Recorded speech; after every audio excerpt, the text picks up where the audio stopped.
We are live on Twitch. We are live on YouTube. Are we?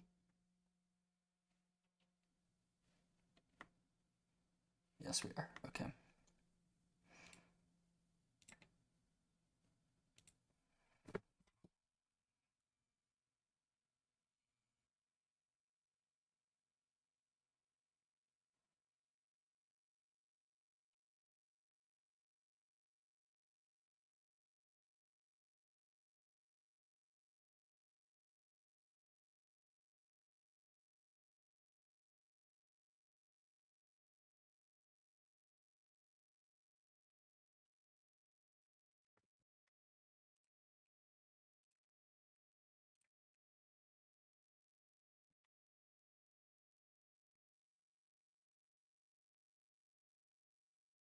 So what is our um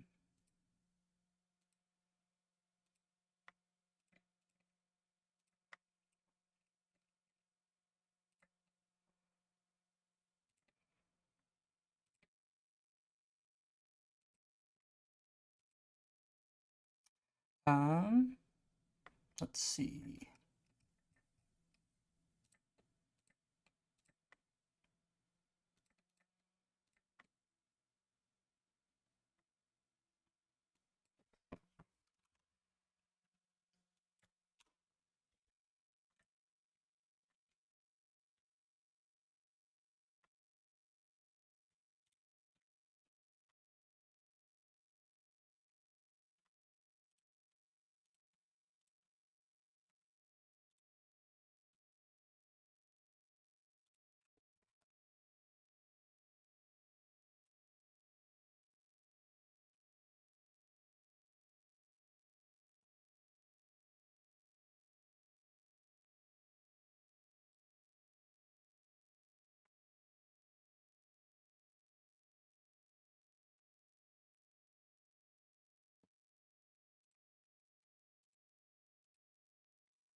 Good light.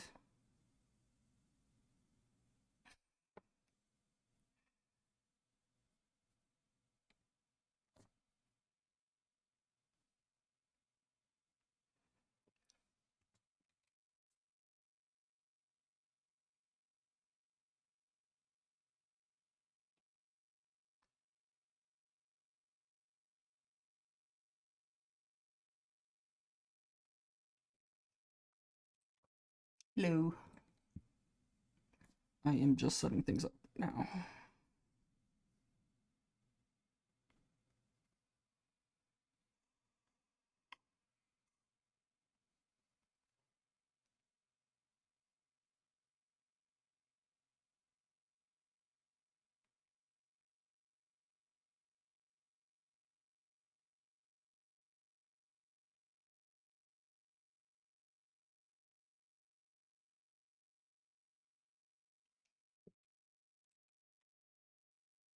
Hello.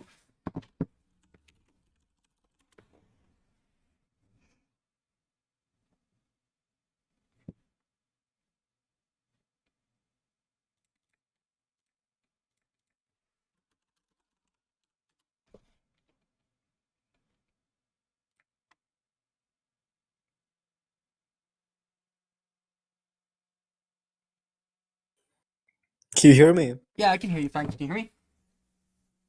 Yeah, I can hear you. Well, what do you mean by transphobia? Like, what do you mean they're the problem?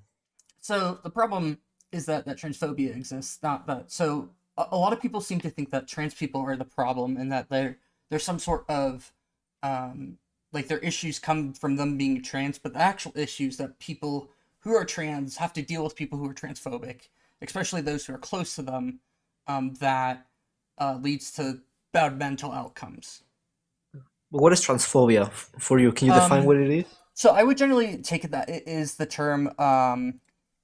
It is either like the literal hatred of trans people or fear of them, or that it's the belief that transgender people and being trans is inferior to being cisgender, or and being cis, or that belief that transgender people do not exist. So it's very similar in the way that like we would say that racism or racist are racist if they think of one race being lesser than another, or that the other race like is subhuman. If that makes Well, sense. can you tell me like an example, like some real case scenario or an example of somebody that's being transphobic so that I can understand? Yeah, so if you were to let's say two people apply to a job, both are equally um, or even the trans person is better equipped to actually do the job and not hire, it would be transphobic to not hire them as a result of them being trans, or to treat anybody differently simply for being trans. Trans. Okay. Well, I have a question. I mean, what is a woman? I don't really think that definitions of how we define things is actually the important part of the question here. I'm more than happy to define it, um, but it doesn't actually tell us how we should treat people. It only tells us how we define words and how we use them in our society. And Right. there's no like Well, arbiter of truth in terms of definitions. We use our definitions as descriptive, not prescriptive. right. But when somebody becomes a trans woman, what are they becoming? Um, it would be it's we use like a woman is somebody who is um it's someone who self-identifies as a woman or as feminine based on what's important to them as an individual. This Okay. includes things such as gender roles, behavior, expression, identity, and or physiology. Well, but that doesn't explain what a woman is though, because it's as if I tell you, the sun is something that looks like a sun. It's called circular resonance. So you have to give me like a objective definition of what it is. Well, objective definitions don't exist for definitions. Objectivity is just impossible with Okay. definitions. Well, Um, and the reason why I define it the way that I do is that because this actually accounts for how different societies see women and men. Um, right. there are, I think you would agree that the way that we see women in a Western world, even at the same time period in the West, is different than like Eastern culture would see women. Okay. But so how do you know when somebody becomes a woman? You just ask them. Pretty simple. Right. We also, I mean, it So is a little bit more complicated than that. We do things called gender performances. It's the idea that so like somebody who's being masculine, they have certain, especially within a culture, you have what are like seen as stereotypical behaviors. Not that okay. stereotypes um, define what a man or woman is, but it helps in like people will have their ideas internally of what a man or woman is, um, and will kind of use that to base what other people are. Um, Okay. But when somebody tries to become a trans woman, they're trying to become a woman. So how, like, why are they trying to become a woman? Like, what does it mean to be a woman? that comes down to the different individual of what's important to them as an So individual. it's different things. So being a woman, Hmm. it's different. It can be anything. Well, what it means for me to be a man is probably different than what it means for you to be a man. So what it mean? What does it mean to be a man? Like, can you define that? For me, I think that it's based off of the roles that we play in society. It's for me, it's based off of being more masculine. But what is Having masculine then? masculinity is based off of it does have some role in biology to some extent, but it's also based off of what cultures see as masculine or feminine behavior. Okay, but what does okay, but what does everything teach that a man is and a woman is? Because you have to give because what you're doing is called circular reasoning. Like what you're doing, it's like it's a circle that it never ends. You have to give me like an objective definition. Like you had to do it for your argument to be true. I think you are misunderstanding how definitions work. Definitions by their very nature are circular at some extent. We use words to describe other words, and eventually you're going to start using the same words to describe words. And like the whole dictionary is based off of relying on the other words and context. Okay, but you still haven't answered me that question though. Like, what is a woman? You haven't answered it. You have given me circular reasoning things. I So just said it's what is somebody a woman? who self-identifies as a woman based on what's important to them. Yes, but that is circular reasoning. And so I am using the word woman there, but So what is it? I'm describing somebody who self-identifies as this term based Okay, off of what but is how do I important to know that I them. become that thing though? How do I know that I've reached womanhood? Um, it's based off of internal feelings. It's all internal. I don't know what the Internal problem is feeling. here. Yeah, so So it's based let's off of say, self-identification and your own self-identity. If that makes so sense. let's say I'm scared to do something, right? But I still go and do it. Does that mean that I'm a coward, or does that mean that I have courage? Uh, it depends on Im- how you im- feel about it, honestly. Well, the Well, problem is that well, and let's go. Well, go on. so like what one individual sees as being cowardly is not going to be the same for every individual. Some people But, might see it as being courageous, but others might see it as being cowardly, and this is based but off how is of it how coward if you're we. still doing that thing that you're scared of? It could be seen as cowardly if you hesitated in the first place. But you still did it though. Yeah, but it's look at hesitation can is one of the things that like it shows that you're not fully like confident about it. I mean, yeah, but you still did the action though, because like what determines what you are is your actions, not how you feel. That's literally how everything works. To If some I'm extent, scared, because I agree. I'm a boxer, right? I'm a boxer, right? I'm scared to go to the ring. I'm scared, but I still go. It doesn't mean that I'm a coward. I'm a coward if I listen to my emotions. Well, emotions are important. You do realize that's correct. They do I mean, tell sure, they us are a lot important. I mean, fear about is important. ourselves. Fear is what keeps us alive. But the Yeah. problem is when you let it consume you is when it's a problem. Because, like I said, if I get in the ring and I'm still scared, it doesn't make me a coward because I still got in the ring. So how does feeling like a woman make you a woman if you have XY chromosomes? If Well, you have XY chromosomes, how does that make you a woman if you feel like a woman? so let's be very clear about this. Gender and sex are two different things. They're often conflated, but they are separate. This is just necessary because the way that our society sees gender changes at a different rate that our sex does. Our sex, Right. largely speaking, evolutionary, hasn't really changed much in the last like 300,000 years or so. Right. But like, the problem is you still haven't answered that question though. The main question of what is a woman. Like, you still haven't answered it because you're saying that a woman is something that identifies as a woman. But how do I know that someone is identifying as a woman if I don't know what a woman is? Well, it's based off of what. So you're gonna have ideas of what a woman is based off of how you were raised. They're gonna have I was raised. ideas of what a woman is based off of how they were raised and the society that they live in. It's based off of all of our knowledge about things is based off of previous interactions and knowledge essentially. Okay, but Our you're saying that. Okay, so can you repeat what you said again?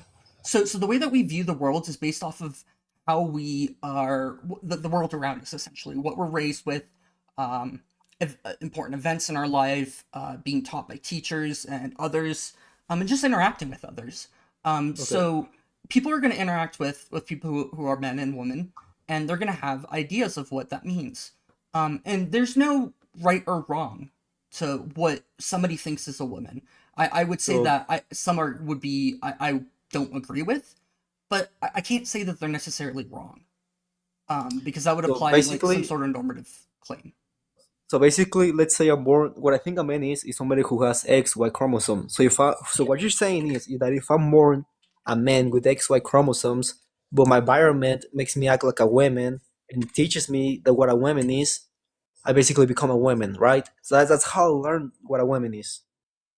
It's based what other people teach me. Well, so the your chromosomes don't actually determine your sex to begin with. Why? That's because there's things called intersex conditions, and Sawyer like things like Sawyer syndrome. But Yeah, but those are that's a different argument than gender in itself. But they don't sex doesn't actually fit into these neat categories of male and female. We just okay. like to think that they do, because it's useful for talking about it in day-to-day life. Um, Right. it's more Okay, but how do realistically I two know that I become clusters a of woman data. though? You haven't answered that. What? Shit. Hold up. Okay, can you hear me? Because Yeah, I I can kind hear of you. lagged. Okay, yeah. Oh, How? I didn't hear you then. I just heard how. Uh, can you hear me now? Yeah, I can hear you now. Okay, so you haven't answered me the question of how do I know that I became a woman? If you know, like how? How? You haven't answered that. You're doing It's circular reasoning. it's based off of what you feel. So people And have. how am I supposed to feel to be a woman? I can't tell you how you're supposed to feel. It's just the way you do feel. Um, it's Oh, I feel like I'm a man because I feel like I'm a man. I feel that my internal sense of self best aligns with what I see as men in society, and not with women in society. Um, and that is based off of my previous experience interacting with men. It's a bit based off of how my dad acts, how okay. my friends Oh, act, and you other said things. wait, hold on. This is important because you just said interactions with men. What is a man? Somebody who identifies as a man based off what is important to them. But how do you know that he is a man? I The ask person them. you were talking to. You asked Yes, them. yes. If I'm confused, so we also do things such as, like I said before, gender performances. So, um, Okay, but you there's understand what circular reasoning is, right? yes, I understand what circular reasoning But is, that's what you're doing. So how and does that work? this isn't a deductive argument. So circular reasoning is actually not like logically fallacious, because this is not like No, what you're doing. definitions are not logical arguments. You can disagree with my Okay, definition, but that doesn't make my definition wrong. okay, but you haven't given me the definition of what a woman is. You just told me that a woman is somebody that identifies as a woman. That's not a definition. Well, it's based off of what's important to them. Additionally, O- um, Okay, but okay, so define a woman then. I just said that. Um, this is it's somebody who self-identifies as a woman based off what's important to them as an individual. Okay, but like I said, I mean, that's called circular reasoning. Like you cannot say that. It's just as if I tell you as So the sun is something that looks like a sun. You have to give me the objective definition of what it is. I think you're kind of missing the point of that. You can't actually give like objective definitions. There Okay, is but no how do such you know thing that as a something is right a or wrong woman? definition. It's just how we use words in society. But And so why do people want to become something that they don't know what it is then? well, they want to be because they deep down inside, they know they are a man or a But how do woman. they know there's something that they don't know what it is? Well, it's based off of we're going in circles here. It's based off of how they were raised in the society and And broader how is a cultural woman around raised them. then? What was that? How is a woman raised? Could you say that it depends on how they're raised? How is a woman raised? So when I say it's when it comes down to how they were raised, it comes down to like experiences of how they've seen women in their society and how society treats them, But how do versus you know that males. they've seen a woman if it means a lot of different things? You just because they feel that way. It's people have these internal senses of self, and they're people who are non-binary who fall outside of these uh, gender But you're not norms. answering that question. Though. You keep telling me like because they feel like a woman, because they feel like a woman, but I don't know what a woman is if you don't tell me what it is. You know Well, what I mean? you do know what a woman is, though. That's A the part woman is about a it. person with It's XX chromosomes. and that's what you feel is important to you. No, that's the way that things are. Because a person with XX chromosomes is what a woman is. That's an objective definition. What you're giving me is circular reasoning. That's what I'm trying to tell you. You're telling me that a woman is something that identifies as a woman. How do I know that they're a woman? And how what makes them a woman? Just saying that I'm a woman? Like how does that work? That's called circular reasoning. That's what you don't get. Hi. So first of all, we don't turn into anything. We are like a trans woman has But how been do a you know that you're girl. that thing? Can I finish? Can I finish? Thank you. Doesn't know how to let someone finish for real. Um, so um, we don't deny our sex either, but we have been the gender that we are our entire lives. Letting you know what gender we are, it's seen as coming out, quote unquote. That's not becoming anything that we're not. So you're kind of flawed there too. Like I've only ever known the experience of being a non-binary person. That's been my entire life. I couldn't tell you what it's like to be a woman. I couldn't tell you what it's like to be a man. Because I'm not either of those things. I'm non-binary. Just as you couldn't tell somebody what it's like to be a woman. A trans woman can't tell somebody what it's like to be a man because they've Yes, never I been a can. man. Yes, I can tell you.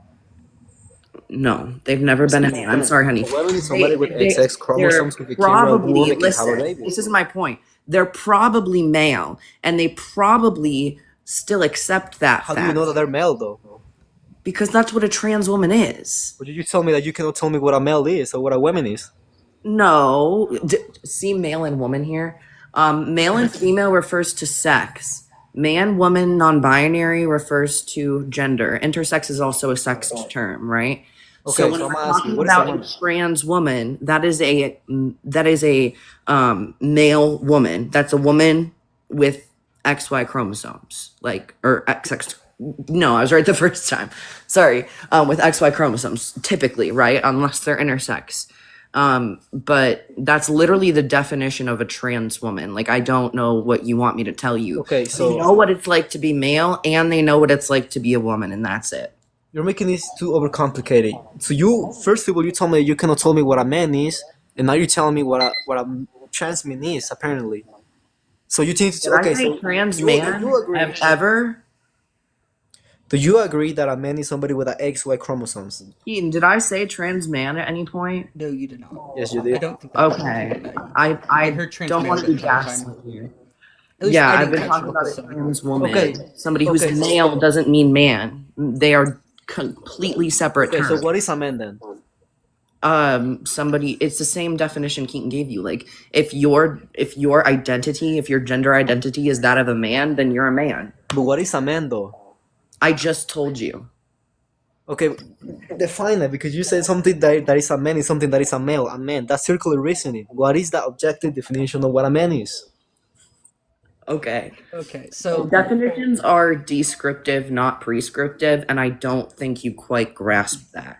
But go ahead, Keaton. so Okay, so the problem is you cannot answer the most basic human question: what is a man and what is a woman? so do you know what is gender in your from your understanding? Gender is what you are. If you're born with XY chromosomes, then you are a man. If you're born with XX chromosomes, you are a woman. That's as simple as that. It's not actually. This is one of those things that like society in a whole does not use that word in the way that you described it. Gender is a socially constructed ways of that people understand and express themselves along the continuums of masculine and femininity, both or neither. It is distinct from sex, but we generally do that. There generally tends to be a correlation between members of one sex and one gender. Okay, so just okay because we're going on circles right now. Just tell me your answer. It doesn't have to be right. What is a man and what is a woman? Just tell me what it is. It's somebody What do you think? who self-identifies as a man or woman based off what's important to them, based off a number And of factors. and what's important enough to make you decide that you're a man and that you're a woman? Like what's that important thing that you're talking about? I can't say. Everybody's different, and I'm not going to put Just people in everybody's different. boxes. So the problem here is that if you don't, if I were to start putting people in boxes, that would start being like that would force me to basically have to say Okay. that somebody has a wrong definition of a word, and that like it's not reflective of like the only way that you can actually Okay. say that a definition is wrong is to say that it's not reflective of how society uses them. And Okay. the way that I've described men and women is actually reflective of how society does use men and women. Okay, you said that a man, it depends on how you feel, right? It could be a lot of different things. Name me one of those things. Can you repeat that? Sorry. Name me one of those things that means that you're a man, because you said that it's different things. It's different for everybody, right? Name me one of those differences, like what it is. So expression and or behavior is going to be one of those things. It doesn't mean that somebody who is behaving feminine is not, a man. Because there's not one single factor that determines gender. There's actually not one single factor that determines sex either. So what does determine it? What? What? It's a combination of factors. Like what? For sex, it comes down to your chromosomes, hormone washes during um, when you're in utero, and also just genetics. Even if you might have XY Genetics? chromosomes, What genetics? so your genome, the actual your actual DNA, like And the XX way. XX chromosome in Can the you let DNA. us finish, please? So XX chromosome, so the X chromosome is part of the genome. Inside of the X chromosome, there's actually like essentially coding of I See, it's forget because what like the way that they're called. it's because the problem is that you cannot answer that question. You keep going in circles. You keep giving me, oh, a man is somebody identified as a man, and you are what's it called? How do you say that word? You keep lagging on yourself. You keep like, oh, but, like you have to give me an answer for you to know what a man is. Like you have to do it. You cannot Please do it. don't do that again, or you will be kicked at a certain point. Ableism is I mean, not acceptable here. what is not acceptable? Ableism. Ableism. Yeah, so that's like if you were to say that, oh well, you're being slow about something. That's I'm autistic personally, and sometimes I have to think about what I'm going to say before I say it. And mocking somebody's speech pattern or stuttering is the ableist thing that you've done in this case. So now that you know, don't do it again. Thank Okay, you. but I'm not trying to be evil. What I'm trying to say is that she is lagging, or he, or I don't know what you are, but you're like, but because you don't know the answer, because you keep going in circles, not because I'm making fun of you. I'm not making fun of you. I'm trying to I'm just find a saying that you way cannot answer. that you can to describe it in a way that you understand. But why do you need to do that? Why do you have to do it? Why can you just give me a simple definition of what it Well, is? I have. You just don't like No, it. you haven't. You told me Um, that a woman is somebody that identifies as a woman. That's not a definition. it is a definition. You don't like it. Why is it a definition? Because it's because like I said, that's called circular reasoning. So, you're actually fine with. I'll be honest. You're fine actually with circular reasoning or circular definitions, because we have the Right. words left and right, and they're entirely circular. Like Right. super viciously circular. There's no real way to describe left right without referring to something like the what side of the heart it's on, and we just arbitrarily say that that's left, um, and that's based off of which way you're looking at it. So we actually these direction words are entirely based off of how society uses them and are taught to each other. So Right. you are actually fine with circular definitions. Right. So if I'm right with a circular reasoning, why aren't you giving me the definition of what a woman is? Why you keep saying that, oh, a woman is a woman if that's called circular reasoning? What I'm saying is that you're actually fine with these types of definitions because you use them in everyday life. Right. You just for you're essentially special pleading for the word woman and man, that you're fine with these other circular definitions, but you can't actually like you'd actually have to give a reason for why gender is special versus left and right to not be that circularity makes it all of a sudden not Like I said. okay. Okay, the reason is because a woman is somebody who has XX chromosomes, and a man is somebody who has XY chromosomes. And the reason you're wrong is because your definition of a woman is somebody who identifies as a woman. How do I know that I became that thing? Like, when have I achieved womanhood? You're just conflating sex and gender on such a degree that I don't even know that you could intake information like during this Okay, conversation. you just told me that you cannot And tell me what a I'm man or gonna what a finish. woman is. I don't know why you I was keep talking. speaking. I'm gonna finish. Thank you. And see, God, some of us are neurodivergent on this panel, and we'll forget our thoughts if you just speak over us. Give me a second to think. Um, Thank you for giving me a second. I think I'm gonna give up on the thought quickly because it's live, but if I think of it, I'll chime back in.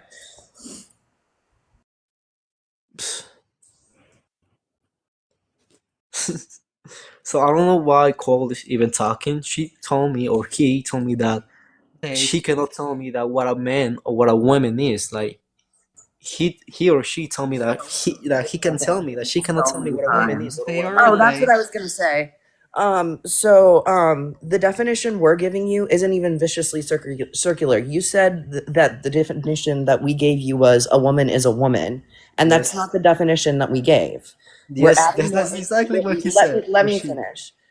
We are adding more information as to what a woman is in the definition. It's not viciously circular. Saying a woman is somebody who identifies as a woman, it adds to the definition, whether you think it does or not. Okay, so how do I know that I'm looking at a woman? You ask them if they're a woman, and they'll tell you whether they are or not. But I didn't ask how do I know they're a woman. I said how do I know I'm looking at a woman? It doesn't matter. It's I so mean, you're gonna actually make so internally whenever you're actually like talking with somebody, you're gonna make some assumptions, and we make assumptions a lot when we talk. Like for beginners, I assume that you spoke English. It's just based off of the fact Yeah. that I'm speaking English, and I expect the panel to be pushed out to people who speak English. And I think that's a fairly safe assumption to make. And so you're gonna have ideas of what how men and women act, what they sound like, and other things, and you're gonna use them to make a basically a guess of what somebody is. So I You might have be to wrong. guess. So okay, so I have to guess then what the basic fundamental question is of what a man and a woman is. I have to guess basically when I walk around. Or maybe he's a man, maybe he's a woman, even though they're literally look like a man and they have XY chromosomes. Well, you don't actually know what chromosomes they have. Very few people do know what chromosomes they have. It's not something tested for most people. Right. Okay. Do you know how So sex is defined? when somebody How you're assigned sex at when birth? Do you know what the process is? It's really quite simple. they they look at what member you have, if you have a Yep. urethra or a penis, and they look what X chromosomes so you have, XY or XX. No, they don't look at your chromosomes at all. They just do Oh, visual right. genital inspection. That is all they do. Oh. And then Oh, so you say, oh, well, you're male or you're female. It's as simple as right. that. So which gender has a vagina and which gender has a penis? Neither for both. Neither. That because so the problem here is that there's also people who are actually I don't even want to get into intersex conditions because it's actually not really it, it doesn't really matter. There could not It be doesn't matter. well intersex people do matter. But even if intersex conditions didn't exist, trans people would still be just as valid. Even if there was this strict dichotomy of male and female, and that your chromosomes, your hormones, your external genitalia, and all this lined up perfectly, it still would not actually be an argument against trans people and their identity, Okay. Okay. So a woman is somebody who identifies as a woman, then, right? based off of what's important to them. But what is that important? Like if let's say okay, you need to tell me what important it is to them. Like, what's that important thing that makes them a woman? I don't need to tell you this because I can't. I'm not going to force people to have certain ideals. You're not forcing them. You're giving me like how do they know they're women? And what's that important thing that makes them a woman? I mean, you don't have to do it because you have free will. You can choose to say nothing or say something. But if you want people to understand trans people, you have to do it. I mean, there is people understand trans people. Um, I as a mean, yeah, but whole. I how mean, am I supposed to understand what they are if you don't tell me what that important to the thing is to them that makes them a woman? How am I supposed to understand you? let me. I'm going to pivot here for a second, but I think this is a really important question. Do you think that trans people exist? Do you think that people do identify as members of the opposite gender, as What I what their believe sex? is that if you're born with XY chromosomes and you dress as something, you don't become that thing. If I Okay, dress as so Shrek, I don't become Shrek. If I paint myself black, I don't become black. you are The same thing. Wait, hold on. The same thing that if I'm a man with XY chromosomes and I dress as a woman, I don't become a woman. so here's the problem with that is that you're actually making a presupposition there that says that basically that trans people don't exist. That's actually not based off of any data. Okay. It's an entirely presupposition at that point. Okay, but how do It's I know that they exist if you don't explain to me what they are? You tell me that it's what is important to them, but what is that important thing that makes them a woman? You have to tell me that. The important thing is how they feel and their internal Okay. sense of self. Okay, and again, I have to ask you this. If I'm scared to get into the ring and fight, but I still do it, am I a coward? No, I'm courageable. I have courage because I got in that ring, regardless of how I felt. Okay, I don't see what the point is here. The point is that you know what you feel, you are what you do. Or yeah, like you know what you So feel. if somebody acts as a woman, behaves No, like a yeah, woman, that's talks why I like a took it back. woman, That's what I said that no, that's why I said that that's why I took it back. That's what I said. You are not what you feel. If I'm scared to go to the ring, I still do it. I'm not a coward, am so I? wait, this just backfires on you because then somebody who acts as a woman behaves like a No, and I just woman. told you that I How took are it they not a back. woman? Okay, but I just told you that I took it back Oh, okay. So yeah, I grant that because that because like I you said, would pull that I've been back. talking a lot. Um, so the problem here is that you're actually just presupposing that trans people don't exist in the first place. So it's almost like talking to a Okay, but you wall. haven't answered that question. You keep saying other stuff like, So what is that important thing that makes them a man or a woman? I'm Like, what actually is it? gonna we're gonna go back and actually talk about this presupposition that you have because without actually overcoming this presupposition, it would be impossible for you to accept this definition. Because so I don't know if you understand how we build our worldviews up, but we basically start with a set of presuppositions, things that we believe without really any good reason to. Like we don't have solid evidence, but what we can do is we can actually look at these presuppositions as like hypotheses and see if there's better ways to explain the world using other presuppositions. So there's a presupposition that you have, which is that trans people don't exist, or and then I and myself and or Cole and myself have presupposition that trans people do exist, and the reason why we believe this is because there's lots of good reasons to think that this is the case. Okay, so The why do the they worldview gets exist? insanely complex of having to define countless disorders that have no evidence behind them to just try to explain a small fraction of trans people. Okay, Um, how do you know Instead, we that can trans just people say that exist? people feel the way that they do because people have internal senses of self. And Okay, it's but super simple. the thing is that you know what you feel. You're not what you feel. There's a difference. You are not what you feel. So How are you now not tell what me, you feel? can you repeat that again? How are you not what you feel? I just told Like you, if I'm physically. scared to go into that ring and I still go, I'm not a coward. That doesn't make me a coward. That doesn't make me somebody who's a little scared person that lets their fear like eat them. I am a Trans courage people. person because I went into that ring. But like I said, like you haven't answered none of my questions. Like you haven't. You have Well, I not answered have. none of them. You just don't like the answers. No, it's because because you're doing circular reasoning. It's not a correct answer. Well, you're starting with the unjustifiable, like a presupposition that leads you down a road of a very complicated worldview. I'll tell you that. Like which one? That trans What is a people. complicated worldview? Under your worldview, you have to essentially you have to have a reason for why trans people exist. But why do Without they exist actually, then? well, you have to explain why they exist. Exactly, explain it to me.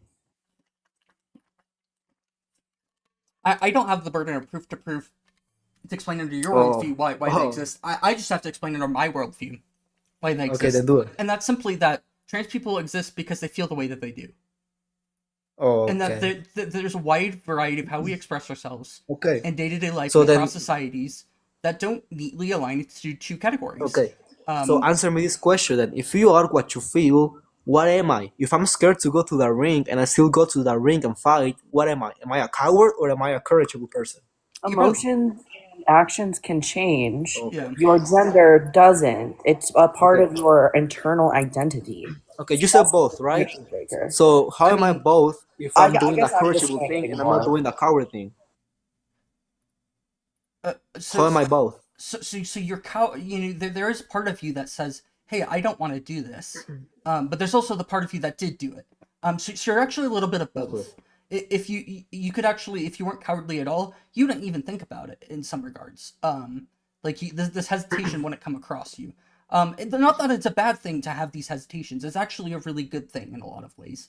No, because no, it it's doesn't bringing make a it both self. because you cannot be a coward and a courageable person at the same time. You cannot be. If you're a coward, it's because you don't get into the ring. You go away. You don't show up to the fight. But Well, if you yeah, show up to the fight and fight, you have courage. I mean, there actually could be very good reasons why you don't go into a fight if you think it's Wait, wait, unfair. wait, wait, wait. I just remember you said you act because I told you that if you act that way, then you're that thing, and you told me I went also then a trans woman is somebody who acts like a woman, right? How does a woman act?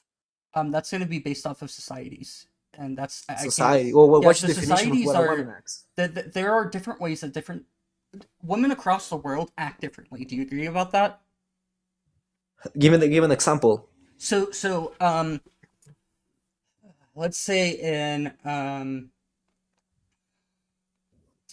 here in the West, women are generally seen as being a lot more free, and they go out and get jobs a lot of the time. In some more I would say like Eastern, like Middle East, women are seen as generally people who stay at home and take care of the kids far more than what we see in the West. Okay, but no, Um, no, no. That's just what a human being could be. That's not what a woman specifically is, well, these are or the roles. way That that this is how specifically our act. societies see women.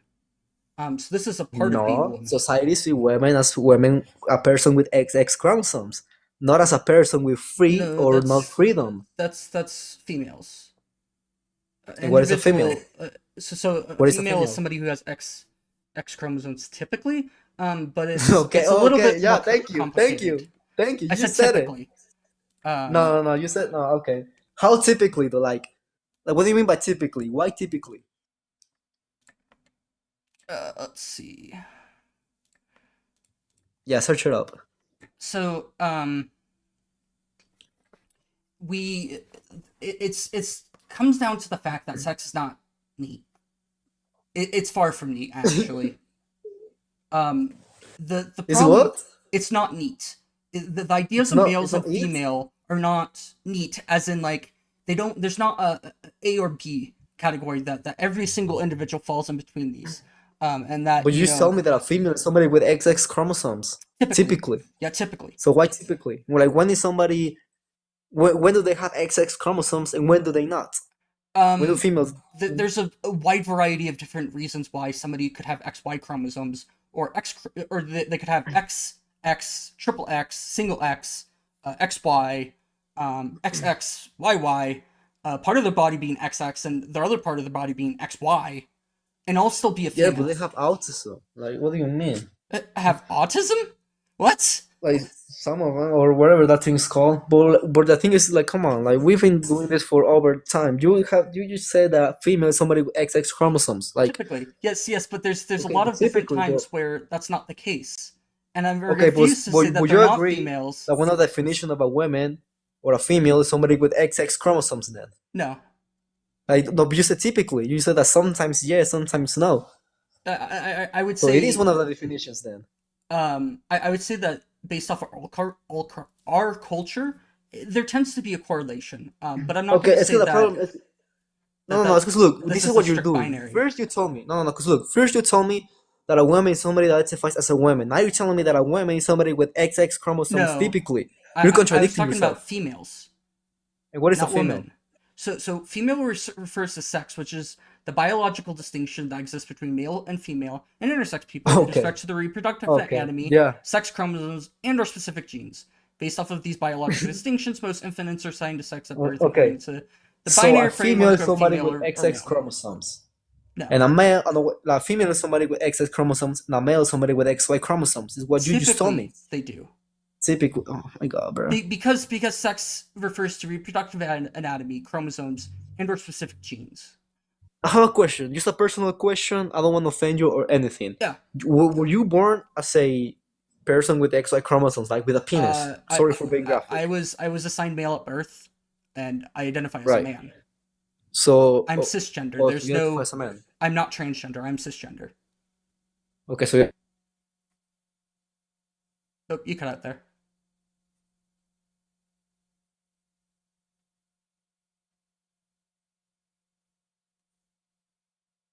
Hello.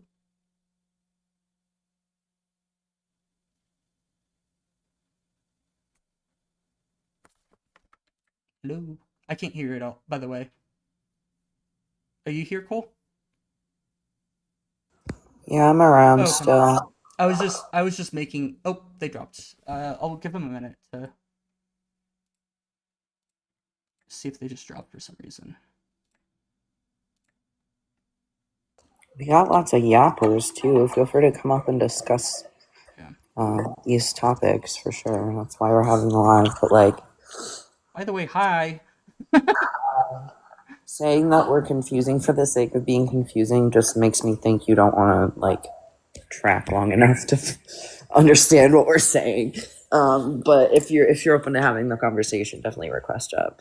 Also, like the live, share the live if you like the conversations, even if you don't agree. I think that's all like the mod stuff. Yeah. Yeah. That's the reason why I don't get into the gender debate often, is because it doesn't actually tell us how we should be treating people at all. It doesn't give us any reason to like. It just becomes a vicious circular of nah. That's circular. Nuh-uh. It's not, circular definitions don't matter. Nuh-uh. It's it's just a nuh-uh Yeah. conversation. It's really dumb. The It's last nowhere. time that he was like, "You told me a woman was this, and now you're telling me a woman is this," and you're like, "No, we're talking about females right now." I'm like, I knew he couldn't even tell the difference. This entire conversation, like, how is he supposed to understand anything? But anyway, Somebody in chat. Okay. Yeah, they is it can be used for multiple people or singular or non-binary. Um,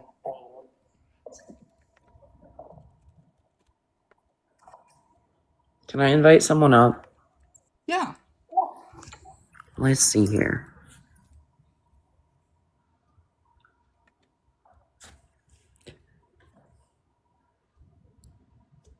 Let's have a conversation. Don't be scared.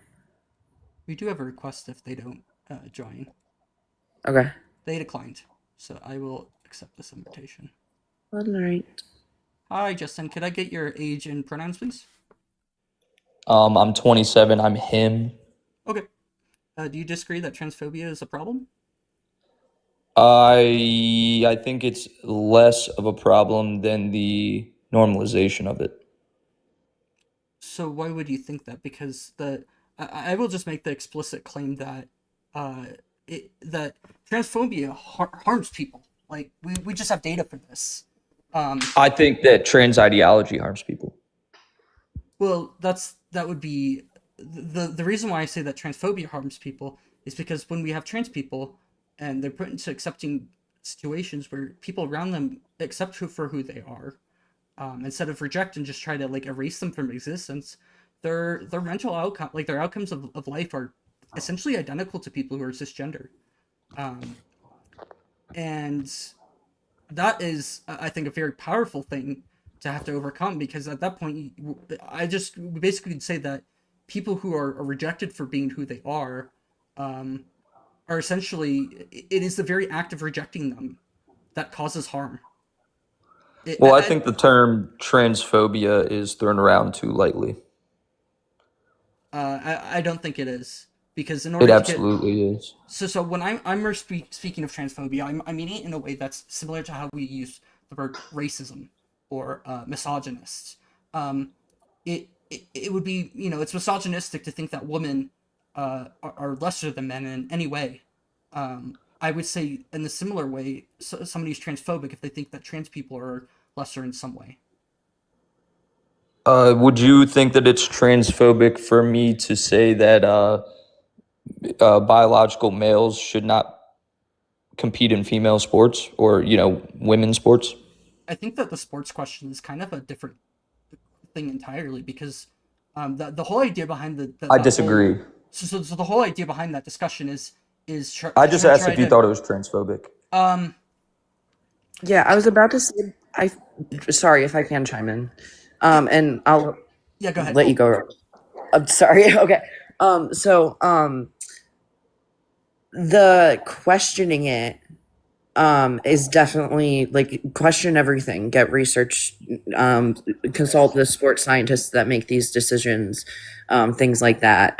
Look into the science of HRT and what that does to trans people's bodies.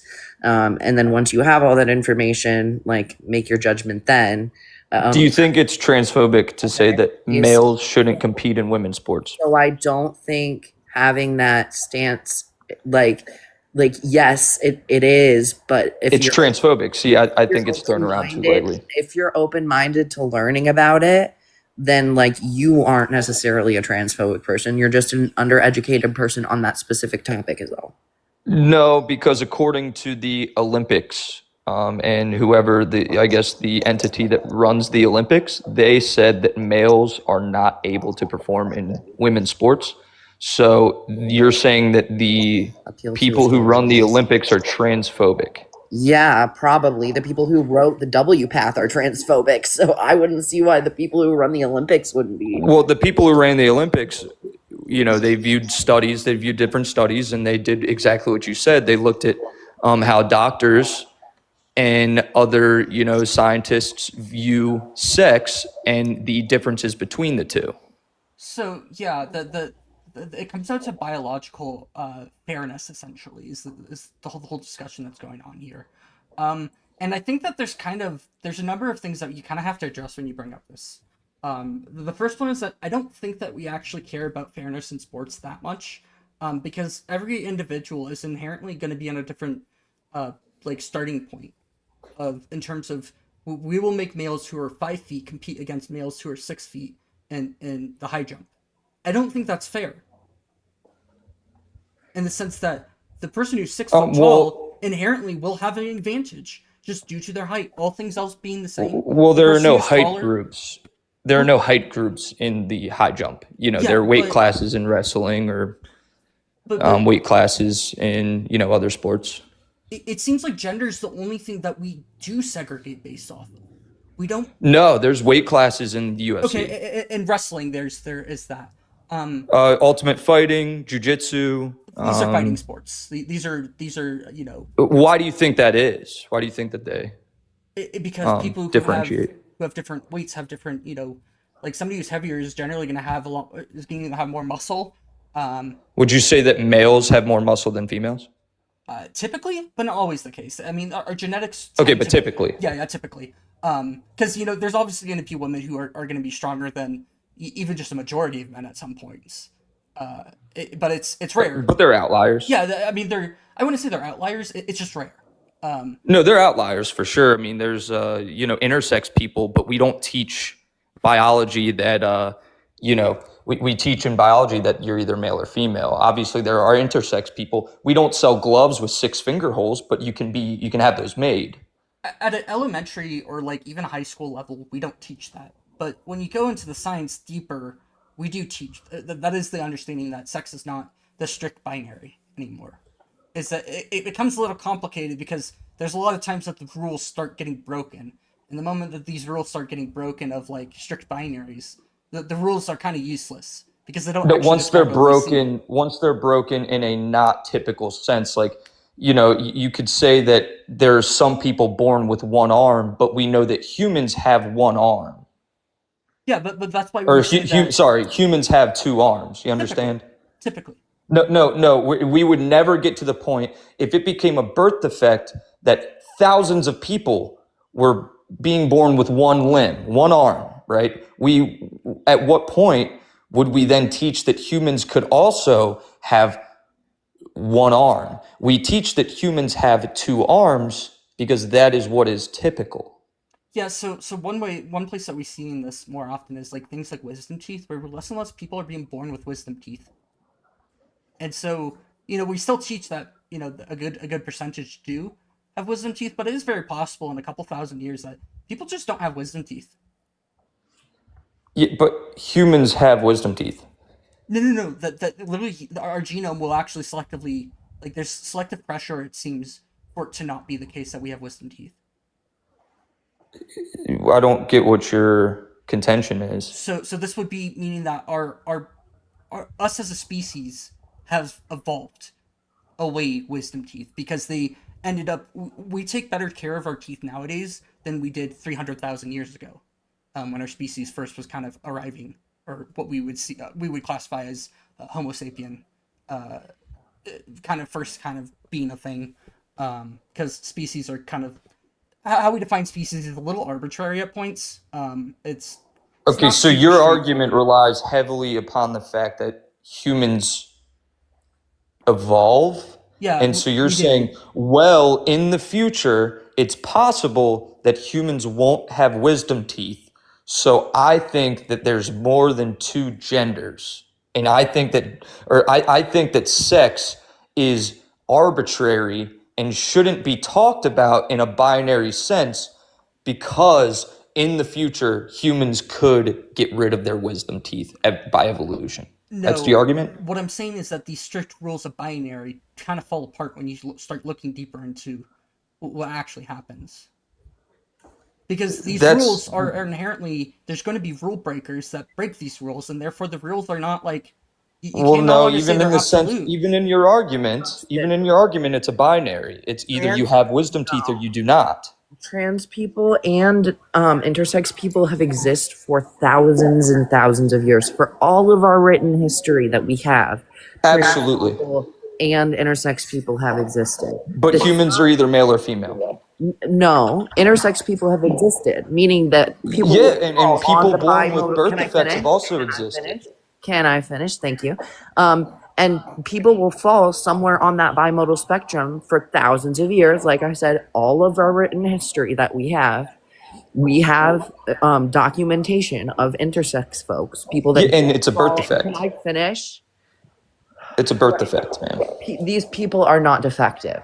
It Okay, is. It let's is. not. So Let's would you just Yes. say say it's that an atypicality. It's always been atypical. No, That's it's definitely not in atypical. science.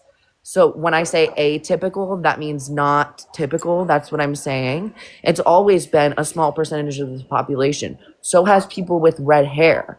But we're not just going to try to say, oh, you don't really have red hair, you shouldn't have red hair. No, Just there's far more people with about the red hair same- that are born Can intersex.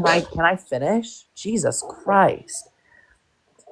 The population of trans folks is comparable to the population of folks that have red hair. And we're not That's gaslighting. not comparable, no.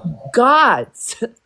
Okay, Well, you're I'm not wrong. gonna crash out over the likes of you. How many intersex Do not people? have two brain cells. How many intersex people are born each Hitting year, and each how many other up there in redheaded that kids are born each year? instance. And it's- again, intersex people, they're a birth defect. It's not a gene that you can carry down. Hair is a gene. Hair color is a gene that you carry. I'm Intersex actually, people, it is not something that you could pass down to your children.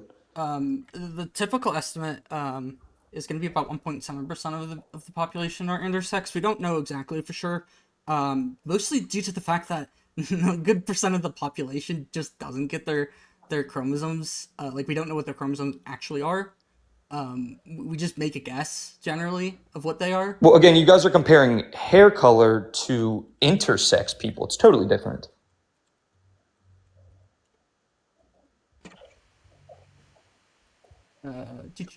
Intersex, it's a birth defect. I mean, if someone is born with one arm, Can you you don't teach people that humans have one arm, because some people are born with one arm.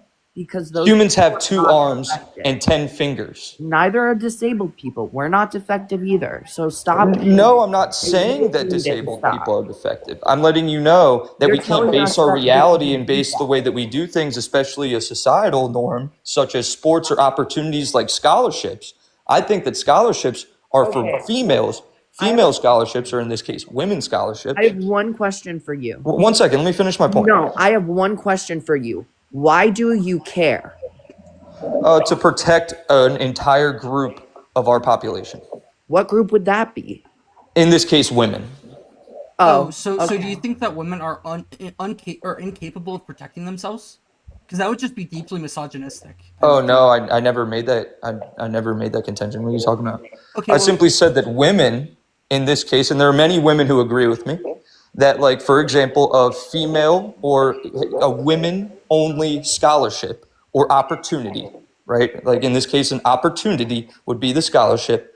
If in our society, women were marginalized for a long period of time, so these scholarships are created to push equality. right? So there's scholarships just for women. I think to protect the women who have been marginalized, the females, we must make it so that only females can qualify for these scholarships. So cis women. Yeah, so No, that's females. What you're saying. Females who are women, because you wouldn't want trans men getting these scholarships either, I assume. Well, or playing in their sports, So- or Yeah, what about going into their bathrooms or their secluded areas. what about trans Dude, men? okay. Trans men Yeah, are by and also, they have like a huge advantage over cisgender females. shouldn't like, these massive. opportunities be available to those who have a lack of opportunity the most? Because we can prove that trans folks have less opportunities than cis women. We can prove that very easily. Well, they can still compete within their sex's sport. Oh, that's gonna be brutal for women then, because I'm so sorry to tell you, I would beat the shit out of most of those women, and I Yeah. don't even work out anymore. so Well, hold on, wait. Do you take performance enhancing drugs? No, they- I do they not. take medically given hormones that affirm gender. Okay, so those hormones in most cases, most like the Olympics won't allow those because they're performance enhancing drugs. They make you stronger, so they're performance enhancing. Based. You are just ignoring context, and it's Yeah. entirely context based. Because in performance enhancing, giving testosterone to somebody who already has a testosterone dominant profile, that would be considered performance enhancing. Giving testosterone to somebody who does not already have a testosterone dominant hormone profile it's called hormone replacement therapy. And Yeah, and what that's you're all doing- HRT, that's what you can refer to it as. If you refer to it as performance enhancing drugs, you're just showing your ignorance, because I just Performance enhancing drugs are used within a sport or a competition, right? You have to remember that we're just talking about the Olympics or other sports or other opportunities that would be allotted to women or females. So when you're saying that they don't actually increase your or enhance your performance, you're wrong, because I said there are it's multiple not a different. One performance second, enhancing- there No, are multiple you different just- drugs you put or words in my mouth. steroids. Can I You finish put my words point? in my mouth, so There no, are you may multiple not. different. You put words in my mouth, so no, you may not. I did not say that my HRT does not enhance my performance. I said that it's not a performance enhancing drug.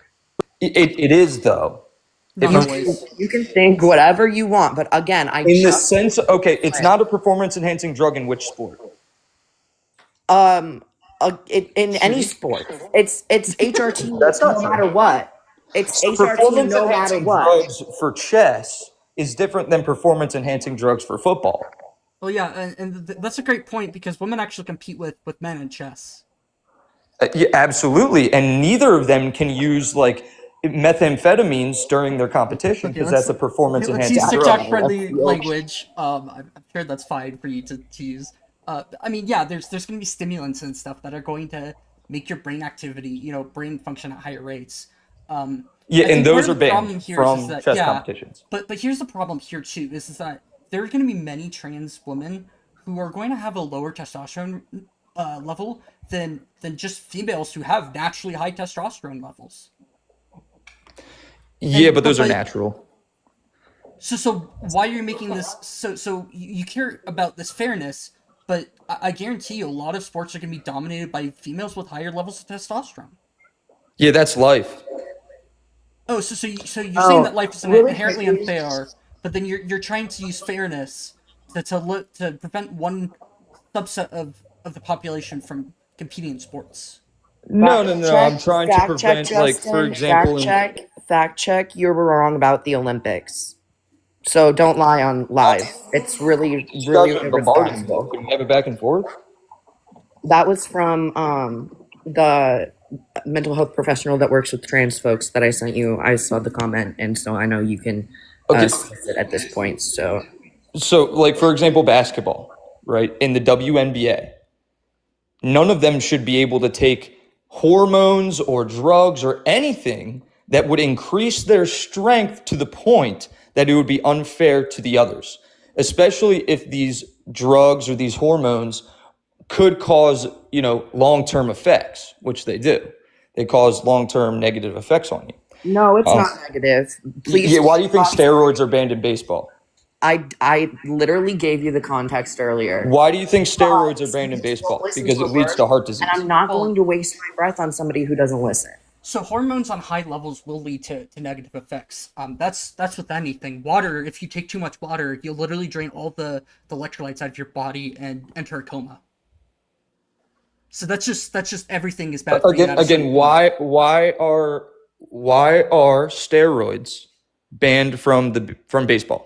Because they're essentially offer an unfair advantage Exactly. based off Thank of you. the intentional, like these are people who are intentionally using them to get an advantage.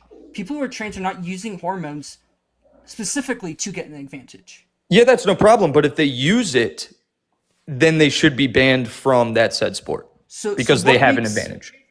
Do you think that people who have a disadvantage in a sport due to lower testosterone levels, do you think that they should be allowed to boost their testosterone levels to those of somebody who has higher levels?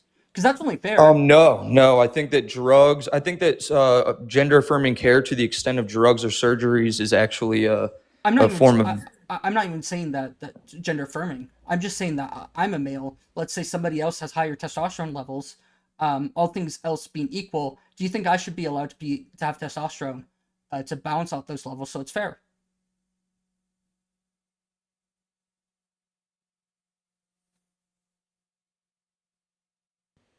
Sorry, could you repeat that? I'm Yeah. cutting out a So little. let's say that I'm a guy, and let's say I have a lower testosterone level than another. Are you a guy or a male?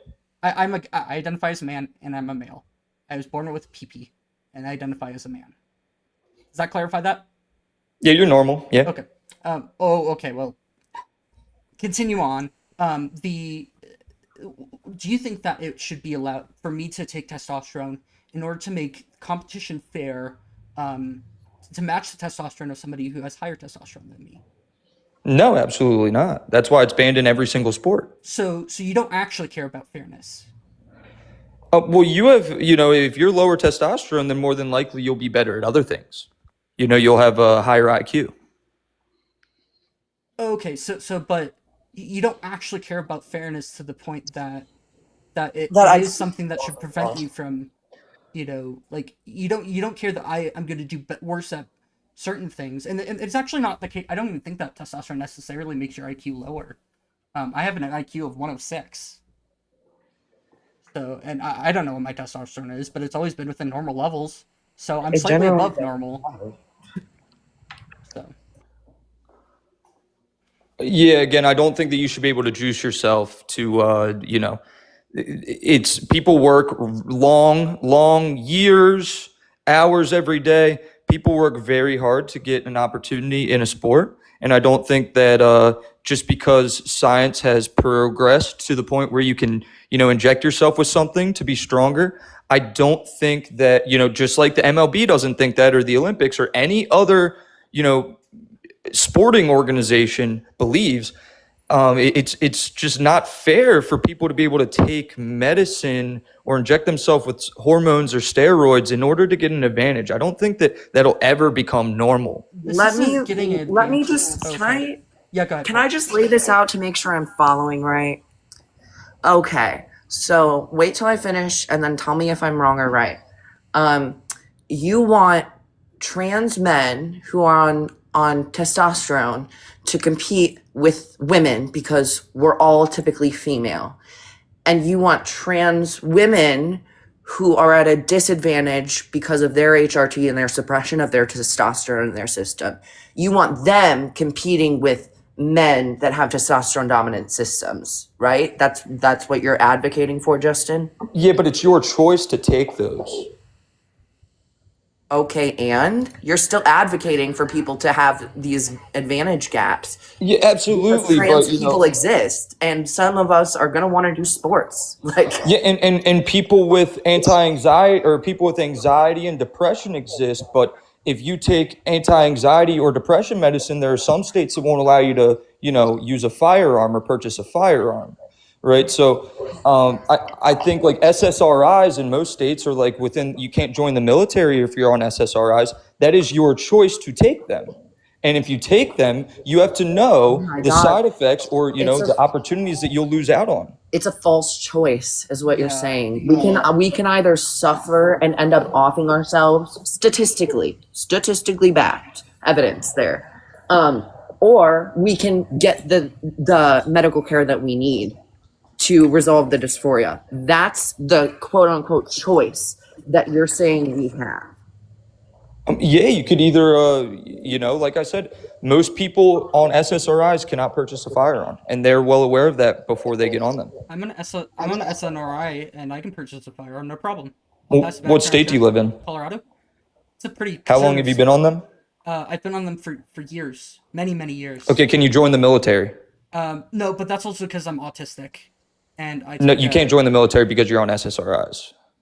Okay, well that's also just appealing to what the military wants, and that's kind of an appeal to legality. Yeah, there's which is like- restrictions, just like the NBA, man. So, but that's an appeal to legality. That's logically fallacious. You're saying that because they have these rules, that there's, you're making basically an implicit claim that there's good reasons why they have their rules, not that we don't actually have a reason to believe that they have these rules for any reason.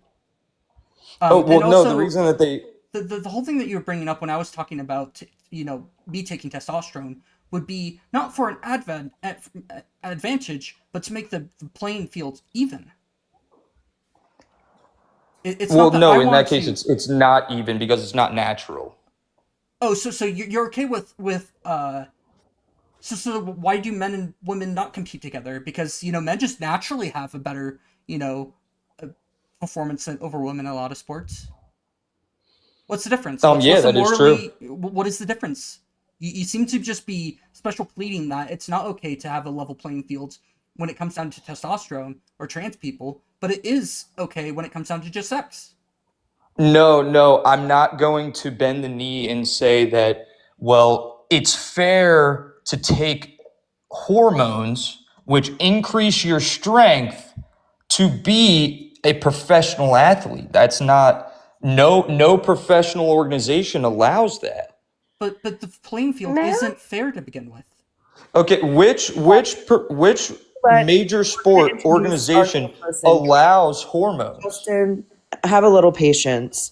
This is a medical professional who works with trans folks and who has been absolutely clocking you every single time that you have set up a single piece of misinformation on this panel. So I haven't said anything that's misinformation. Age, just to make sure for TikTok. 35. Well, I Thank you, mean, my friend. realistically, first of all, misinformation would imply that you are unknowingly spreading this information around, not knowing that it's incorrect. I'm not saying you're, supporting disinformation, which is you intentionally lying. What I'm saying is you are, in fact, wrong on multiple of these accounts. Number one, you can enter the military and be on SSRIs. It just depends on the circumstance. Number two, No, you can't. You have to get a special waiver. Yes. Right, and that is access to the military, correct? Right. So anyway, Why do they ban people on SSRIs from the military? Second, They don't ban you can them. also access Why a do they ban firearm in people the on same SSRIs way, from the military? because it's a very specific type of symptomology they would have to have in order for it to disqualify them, including violent, homicidal, or suicidal behavior. Sorry for the words for TikTok. TikTok shop. We love TikTok shop. Those are all symptoms of SSRIs.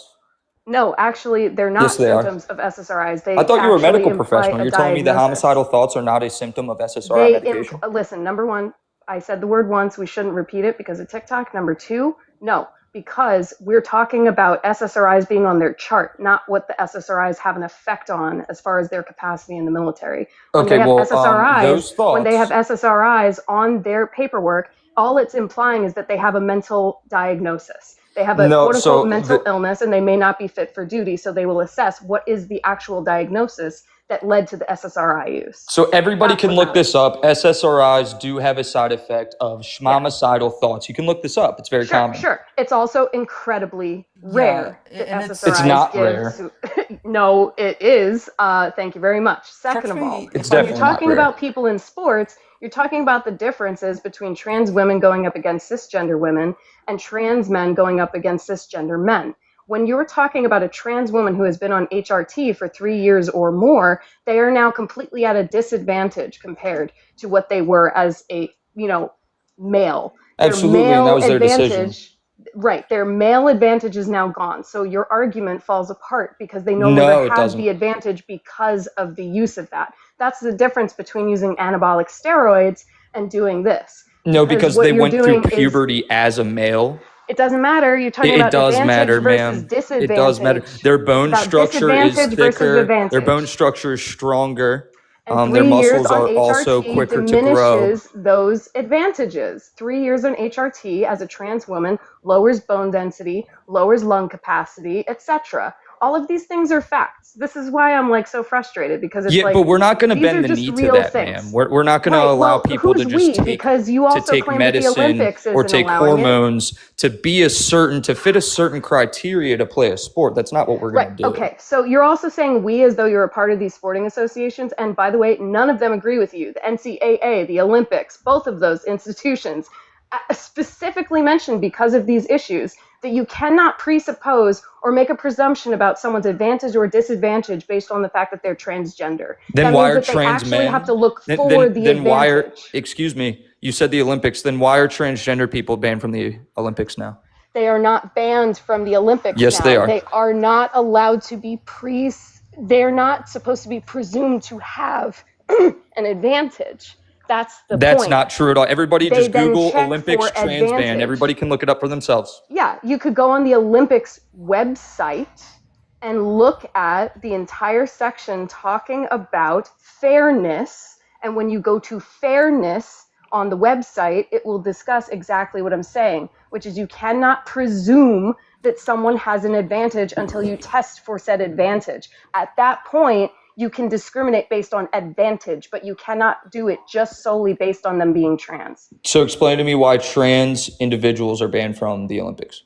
They're Jesus not. Christ, dude. They're not. You can literally They look it are. up. I don't know if we can continue this conversation if he's just gonna keep asserting that falsities are facts. They are. Yes. Can somebody prove me wrong? Whoever gifted, thank you so much. Please be sure to gift the host and, Cole and whatnot. I end up just regifting to the community anyhow, but I appreciate you, whoever it was. Discriminating on the basis of gender identity, sex, or while defining a disproportionate advantage of. So what they're trying to do is essentially they're saying that they're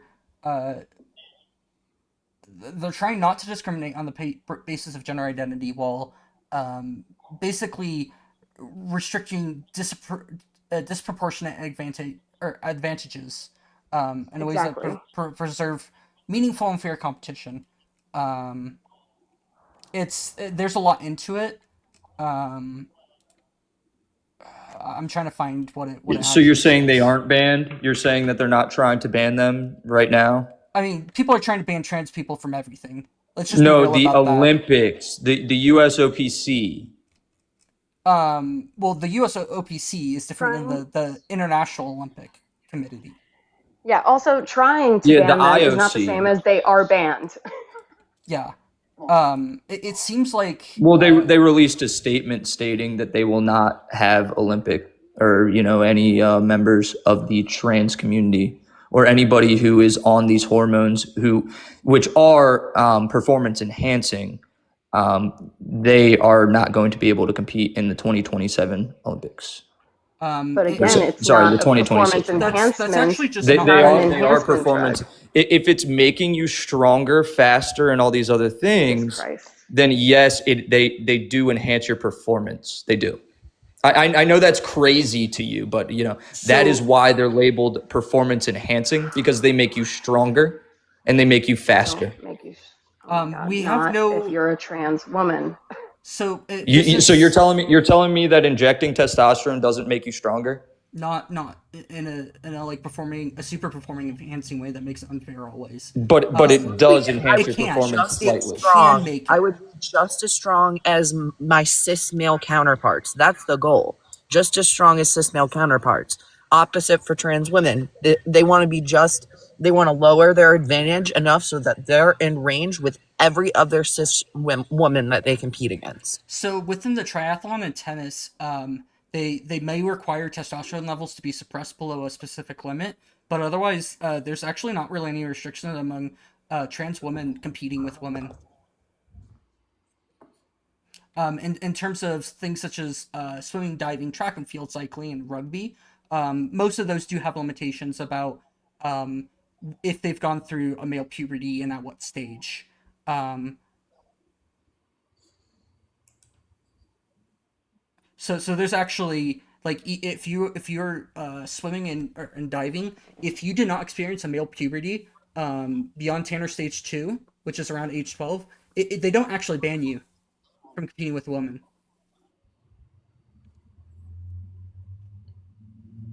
Well, not yet, but they will. Why? There's no reason Blockers to. are. Do you know what Well, puberty? because they're performance enhancing drugs. It's drugs that you take to make you more masculine, right? In this case. No. So in Unless this you're case, a trans woman receiving estrogen.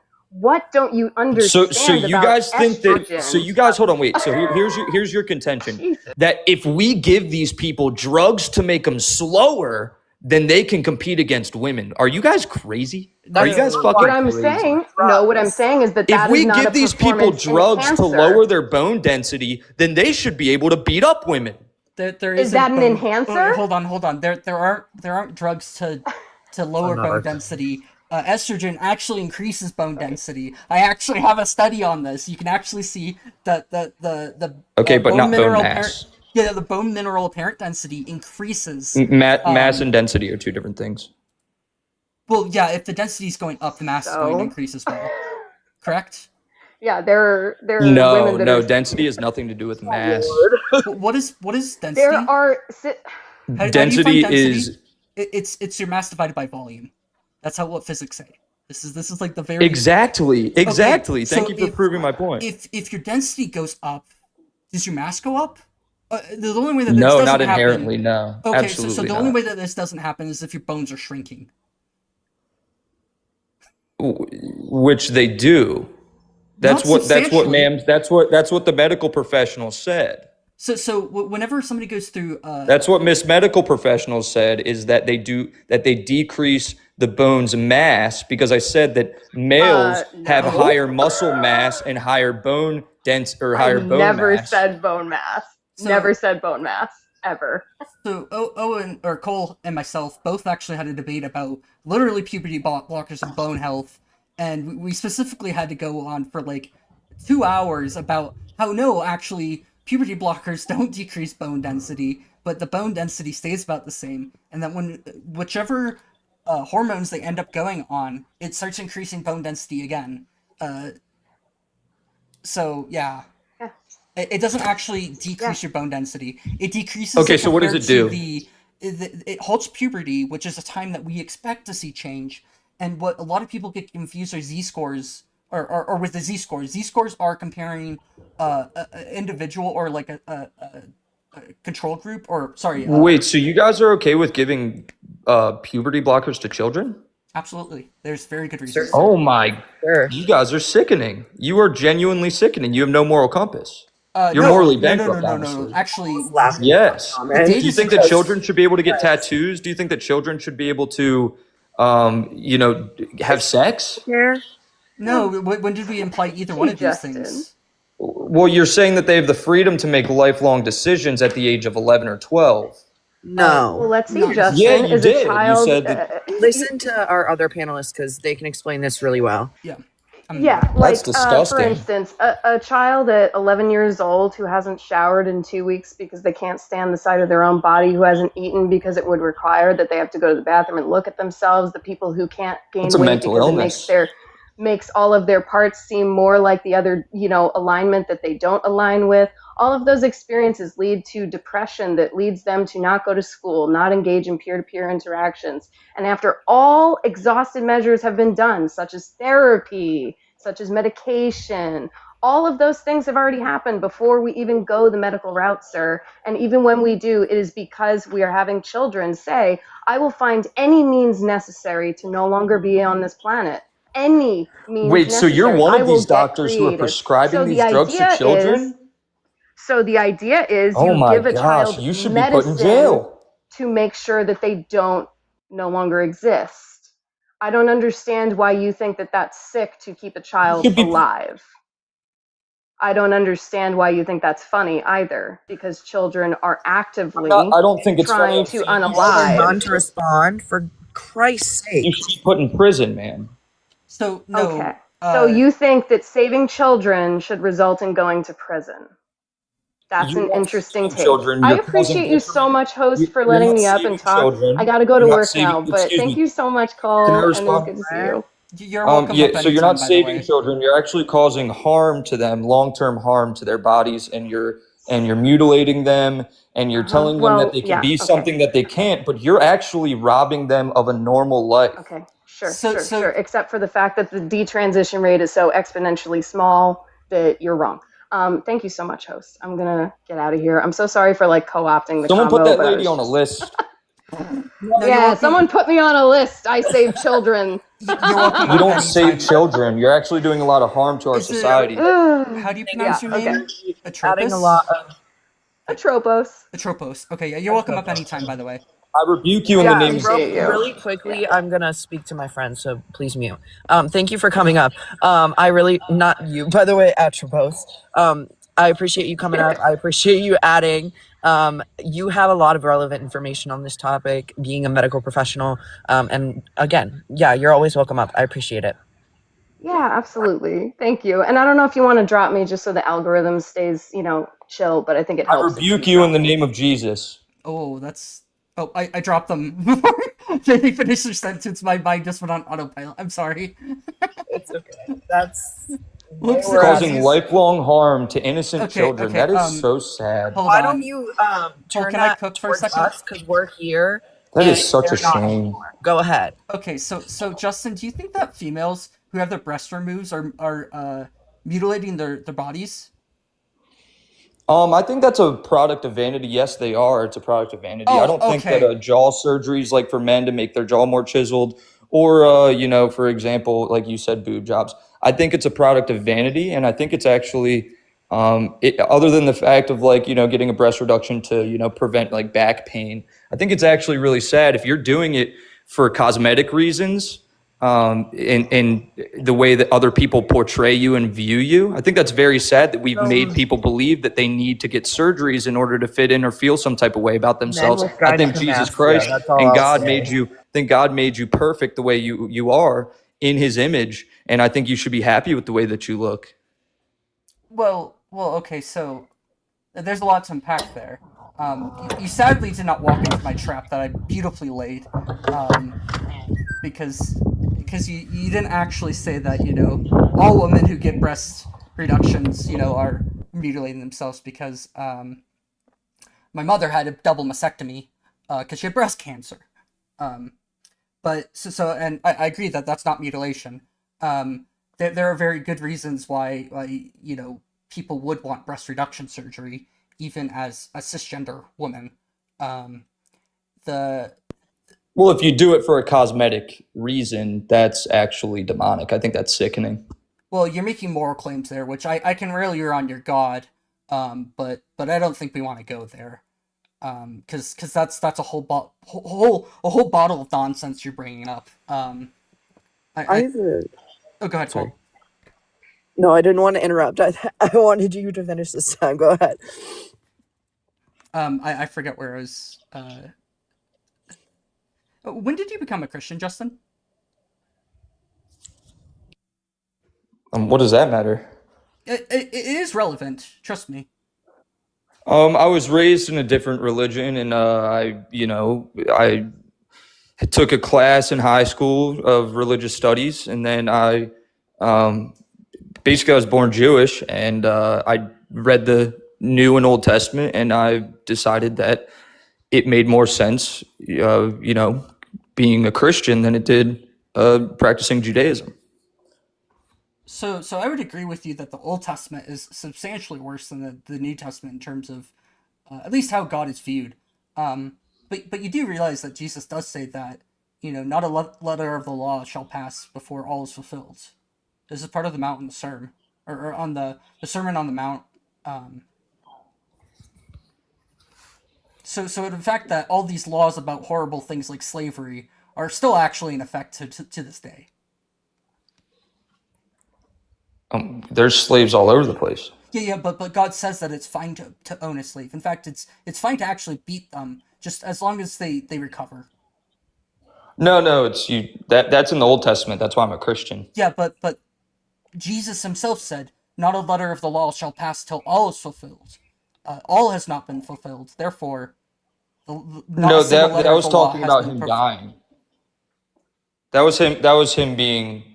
You obviously don't know the context of that verse. That he was talking about all being fulfilled, meaning him being crucified. And once he was crucified, all was fulfilled. We're living in the new covenant now. Well, no, the whole all is fulfilled talks about when the second coming of Christ again. I don't think you're right. It's pretty clear if you read through the Gospels. A lot of this What other passage is this idea. in? So this is gonna be like Sermon on the Mount is Matthew 5-7. Fulfillment of the law. Do not think that I have come to abolish the law or the prophets, for I have come to abolish, or I have not come to abolish them, but to fulfill them. For truly I tell you, until heaven and earth disappear, not the smallest letter, not the least stroke of a pen, by any means, disappear from the law until everything is accomplished.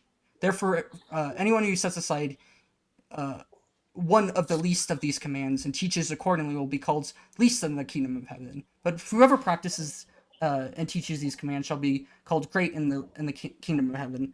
For I tell you that until your righteousness surpasses that of the Pharisees and teaches the letter, for I tell you that unless your righteousness surpasses that of the Pharisees and the teachers of the law, you will certainly not enter the kingdom of heaven. So it's very clear that this will not go away until heaven and earth has disappeared. Well, the evils of the planet. Yeah, you're right. No. This is specifically talking about the fulfillment of the law. And that's The fulfillment of the law, meaning the Leviticus law. Yeah, the Levitical law, and that's where I'm pretty sure it's. I was raised Jewish, man. You're not teaching me anything new.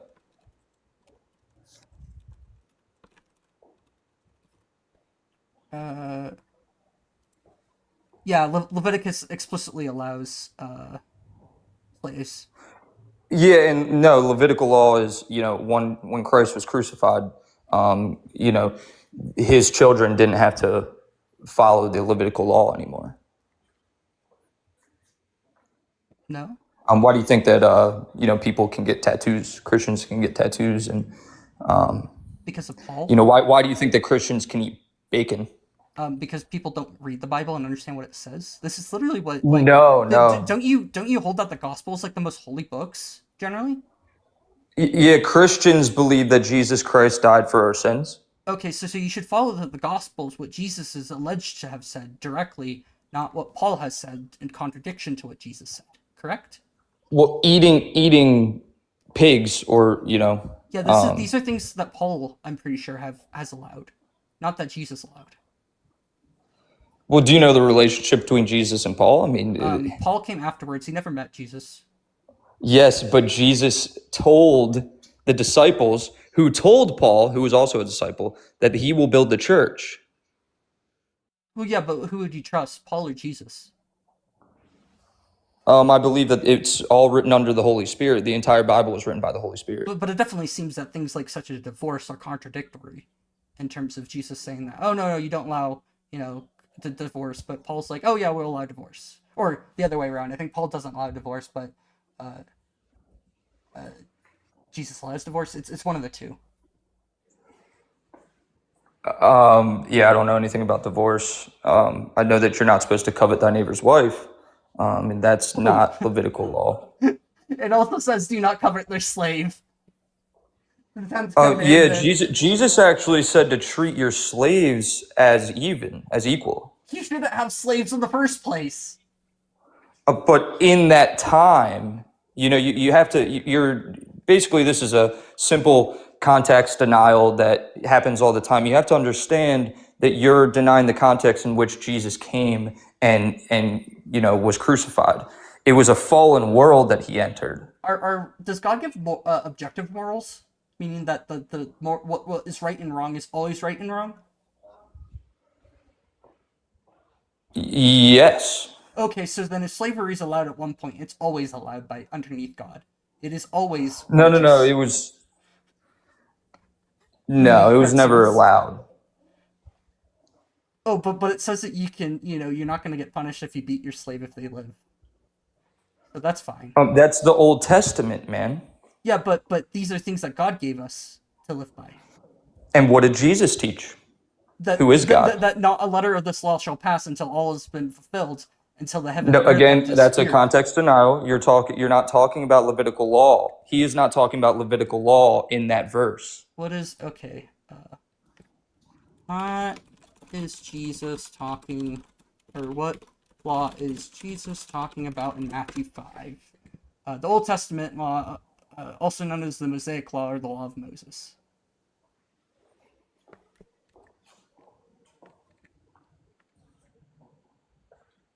That seems to be a pretty the Law of the Prophets. So it refers to the whole Hebrew Bible. That's just inherently not true. I mean, if this is what the scholarly consensus is. I disagree with you there. One second.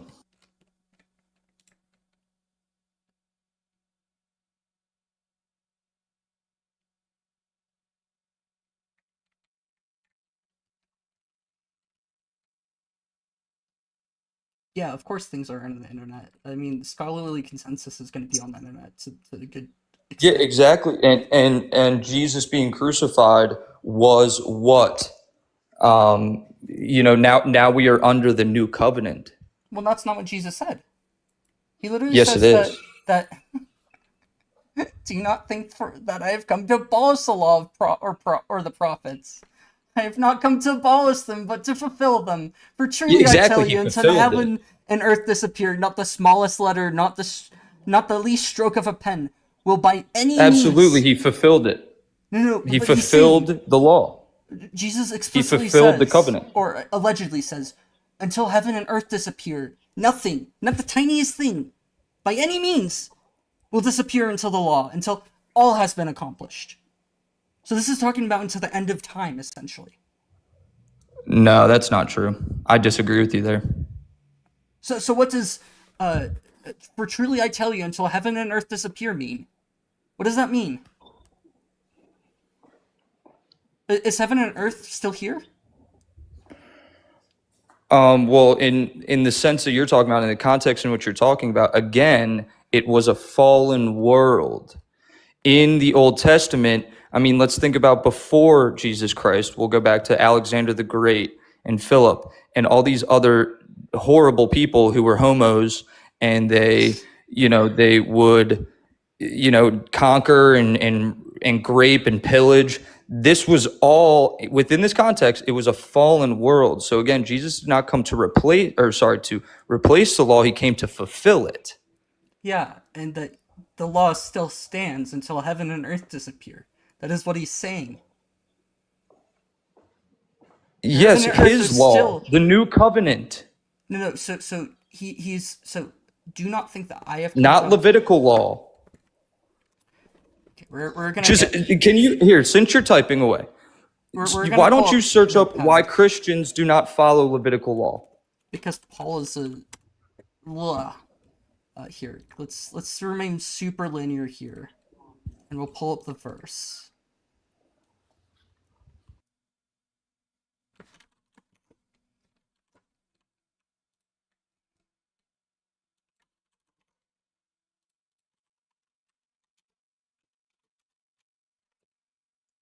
Do. And we can make this bigger.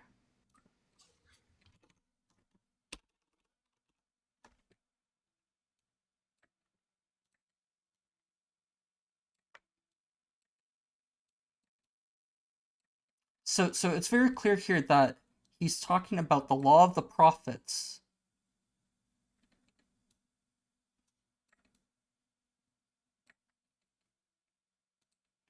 Am I crazy here? He's talking about the law of the prophets, and that until heaven and earth disappear, none of this will disappear. Well, moral laws, yes. The law of the prophets. No, you're talking about ceremonial laws. Things like eating pigs The or Bible never swine makes is any a distinction ceremonial between law. these. The Bible never makes any Oh, they distinction absolutely between do. it. You don't know that. Okay, so again, I was raised Jewish. I know very well the difference between moral laws and ceremonial law. They're totally different things. I'm pretty sure that's not moral. I'm gonna drop to do some things for myself and run a couple errands. I don't know if you'll still be live when I'm back. Works out timing wise, anyways, because the God debate's happening, and I'm not super helpful on that front. Well, you're welcome when you if I'm still alive. And Okay. you're doing Thanks it. for having me on. Thank you for coming up. Yay. Have a good one. Bye. I'll talk to you later. Yeah, no, the Bible itself does not explicitly distinguish between moral, civil, and ceremonial laws. These are theological categories developed by humans. However, many theologians and Bible students make the distinction to understand the different types of the laws in the Old Testament and their relevance today. It's just kind of cope based off of the fact that Jesus didn't come back. That's really what it is to a lot of people. You know, if you actually look at the religion from an external view, is that they expected Jesus to come back pretty soon, and then he didn't. So they have to come up with basically excuses for why this didn't happen. Okay, well, look up Hebrews 8:13.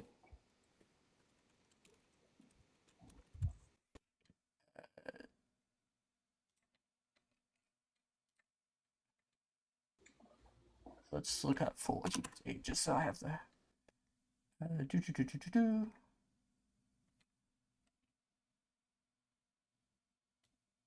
Right, the first one obviously as soon as disappear.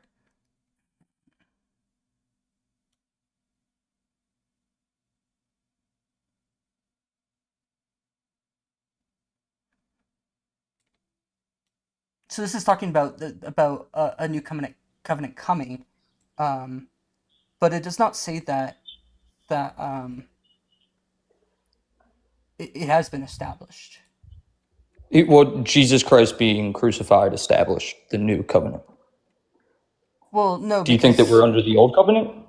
Do you think that millions and millions of Christians around the world think that there's not a new covenant? Are you debunking that yourself? I think that they believe that there's a new covenant, but I don't think that's Well, what there the is. scripture says. Why do you think so many believe that? Because Christianity is full of a lot of cope. Like, honestly, it's I think full you're of a lot coping of right cope. now. No, because like I clearly gave you a thing of that, you know. Well, and then if this isn't cope, then it seems that Jesus either lied or Hebrews is lying because they're contradicting each other. How? Because you're saying that the law has gone away, but Jesus in Matthew 5 clearly says that the law of the prophets is here to stay until heaven and earth disappear. Yes, the moral laws, not those ceremonial laws. Well, it doesn't say anything about the distinction between these inside of the Bible. This is something that's come after the Bible. And this is the pretty much entirely the scholarly consensus on this. It's used to determine there's essentially only one law of God with 613 commandments that cannot be neatly categorized.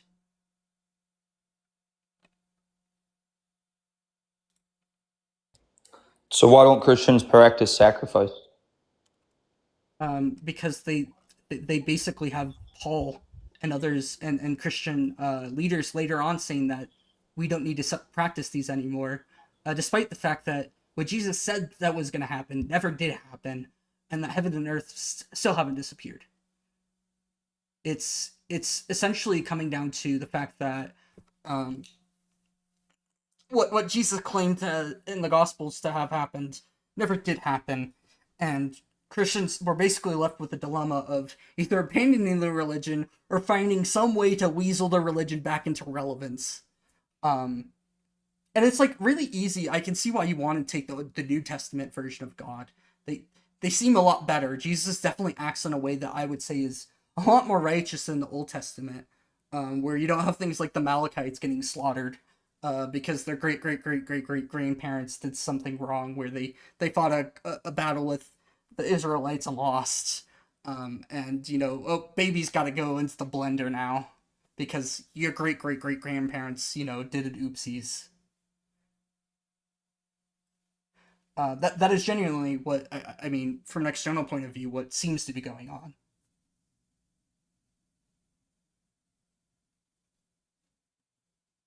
It also is. I would also hold that holding to the Gospels is a little. It's a little ridiculous. We don't actually know that Matthew, Mark, Luke, or John wrote Matthew, Mark, Luke, or John. This is just a historical accounting given by early Christian fathers, essentially, or No, leaders. you can track it back to the Ethiopian Bible, and it's very very So similar. it was either Matthew or Mark copied their conversion story from another. Why would they copy their own conversion story from another gospel? They're the one who wrote it. Seems a little weird to me. You think that Matthew? Okay, can you show me proof of that? Did Mark? I think it's Mark. Copy Matthew. His conversion.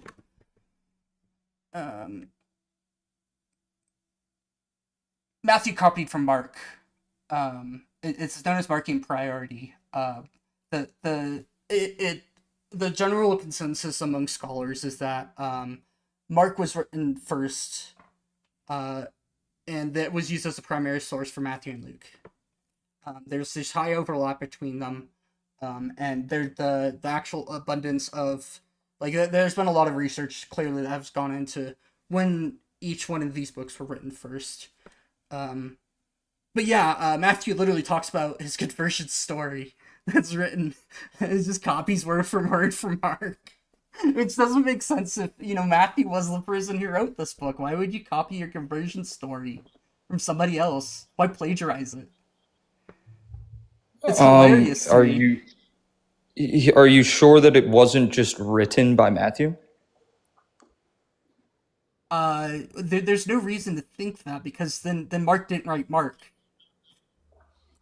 Why do you say that? Because who wrote Mark? Who do you think wrote Mark. Mark? Mark. Okay, so not Matthew. So unless if he got 97% of the words wrong, So it do you seems a have little proof weird that that? 97% of the words in Mark are also found in Matthew. Don't you find that a little So bit yeah, strange? do you have? Well, they were written by two separate people. But they were all written under the guidance of the Holy Spirit, and through the teachings of Jesus. So again, where's your proof that one copied the other? I don't have. I mean, I can't beyond any shadow of a doubt prove it. But Because they didn't. it does seem a little bit like I can't. So if a student copies an essay from online, and pastes it, the teacher can't beyond any they can't 100% know with certainty that this student copy and pasted it from online, but they can feel pretty confident about the fact that they plagiarized their entire essay. Correct? Oh no, because I would say that they were written at different times, in different parts of the world. Oh, so Matthew and Mark were in different parts of the world at different times Yes, when they wrote the Gospels. yes. Um, yeah, I don't think that's what is a scarlet. Well, I it is possible that's the case, but it's also very it definitely seems that Mark had a copy, or that Matthew had a copy of Mark's work. That is the most simple explanation for what happened.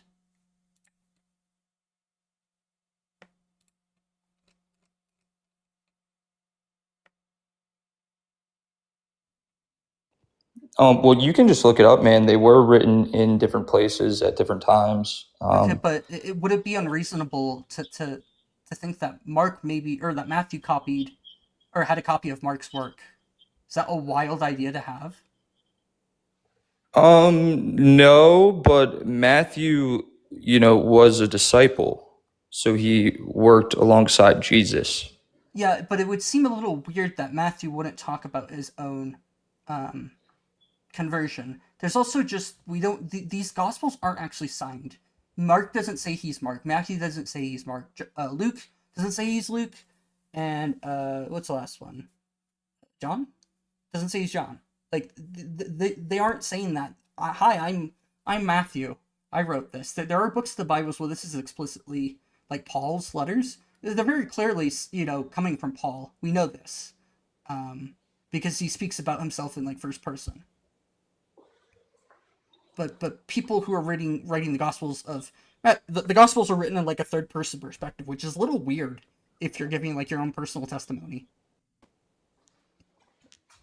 No, it's not written in the way that it's a third person perspective of the life of Jesus. It's not a third person perspective of themselves. Well, they do because Matthew talks about himself in the third person, which is a little weird. Mark does as well. Yeah, which would be unexpected if I was writing, if I was writing, even if I was, like, I would tell my conversion story in the first person, even if I was writing everything else in third person. That makes very little sense to all of a sudden, when you're talking about your own conversion, say, hey, this is, my part, because clearly there's going to be, people are going to have biases and that kind of stuff. No, but they're telling the story of Jesus, not themselves. Yeah, I think that this is best explained by the fact that these gospels, we don't actually know their sources, and they're passed down orally for a little bit of time, and that there are some scrolls that came out, primarily Mark first, and that Matthew and the other ones just copied from Mark. That is the simplest explanation, and it best describes what we see in the text. I guess you could say that, but that kind of distracts from the point that Jesus Christ and God, who are one, and the Holy Spirit did influence the writing of the Bible. And for you to say, well, no, one copied the other, that's just what makes sense. That's just your lack of faith. Well, yeah, I'm not going to believe in something that has no evidence. That's what faith is. Well, you have no evidence to disprove it. You're just coming to a different conclusion. I do, though. With, again, no evidence. I think the idea of a mind creating the universe is contradictory in nature. What? Yeah, I think that. So, do you agree that creation is something that requires time? Well, God is time. He lives like outside of time. Okay, perfect. If he's outside of time, how can he create something? Creation itself requires time. There's Again, no man, before versus after. These are spiritual questions that you just seem to not be able to grasp, but you have no answer. Think about it. It wasn't that long ago that they were trying to disprove the Big Bang. I mean, if you live your life trying to, I guess, make sense of creation, you're just going to live a very confused life. Well, because you'll never find the answer. The Big Bang is the best currently supported scientific theory in terms of creation of the universe, and a scientific. Then how are there universes that are so far away that are older than we had thought? It's not that they're older; it's that they're more formed, so they're older. Yeah, so they appear. No, it's not that they appear older. It's that the distance between us is more than the age of the universe in terms of light years apart, and that's due to how space-time expands. That is due to dark energy, basically is fueling this expansion of the universe, and as it seems to be running out, the current DESI data suggests that it's possible that there's this endless cycle of big bangs and big crunches as dark energy is basically used and absorbed. There's also the Big Bang theory is also just completely agnostic to what happened before the Big Bang, and due to how light works, the Big Bang is by definition the oldest that we can look back, because something like the CMB, the cosmic microwave background, that was created when the universe essentially turned transparent. Before that, the universe was opaque to light. Again, these are all just theories that will more than likely be disproved within the next 30 to 40 years. Yeah, man, a lot of people thought the Earth was flat. Yeah, but do you think that the idea that the Earth is round is going to ever be overturned? I mean, it's possible. It's just a theory for that reason.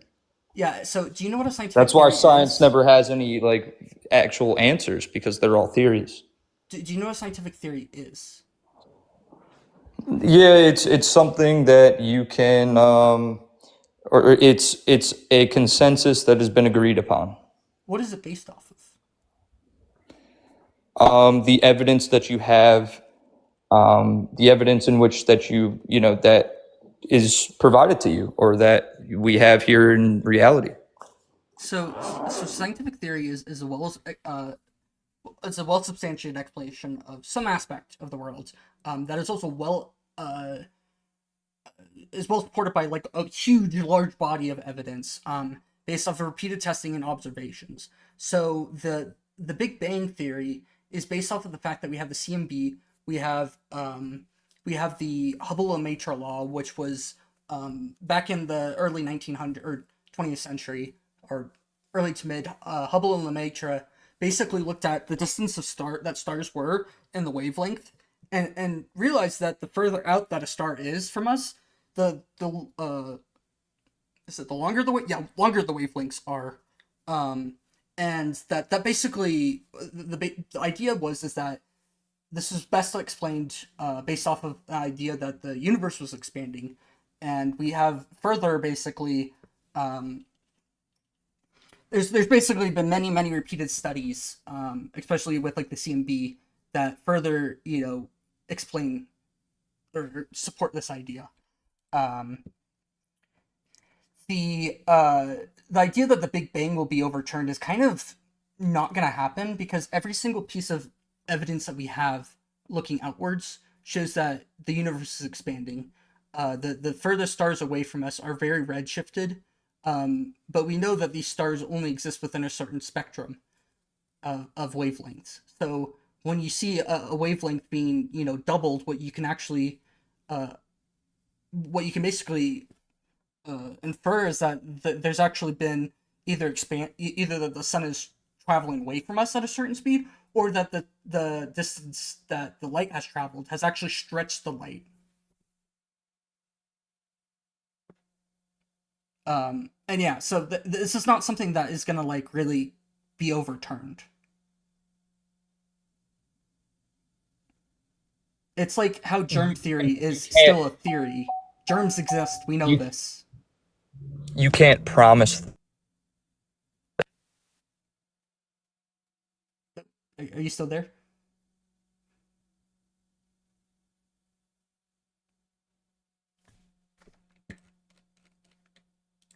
Do you understand that? I didn't hear it. I heard you can't promise that. I don't hold to the idea of like knowledge with certainty. I hold that we can be pretty confident about things, beyond any like reasonable doubt.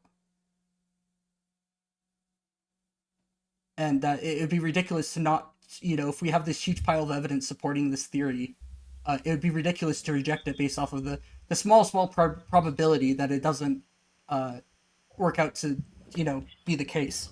You can, if you throw a ball up in the air repeatedly, you can be pretty confident that gravity isn't going to stop working and it's just going to fly to the ceiling. You're going to act like that the ball is just going to come back down, and you live your life based off of that. So that's just how we live our lives. We base it off of evidence that we have, and we live in accordance to that. Not what if. You're not going to put your hands like on the ceiling to try to catch the ball when you throw it upwards. You're not going to expect it to go upwards. You're going to expect it to come fall back down. Why is that? Because of repeated evidence that when you throw a ball up, it comes back down, based off of our current understanding of science and things like gravity. Exactly. Our current understanding. Well, yeah, there's going to be so our current understanding is going to expand. There's not going to be like Einstein's theory of relativity of special and general relativity aren't going to really be overturned as much as we're going to find better explanations that come that account for things such as quantum gravity. Because currently the biggest issue in terms of physics right now is that we have very good systems that work on large scales. We have very good systems that work on small scales.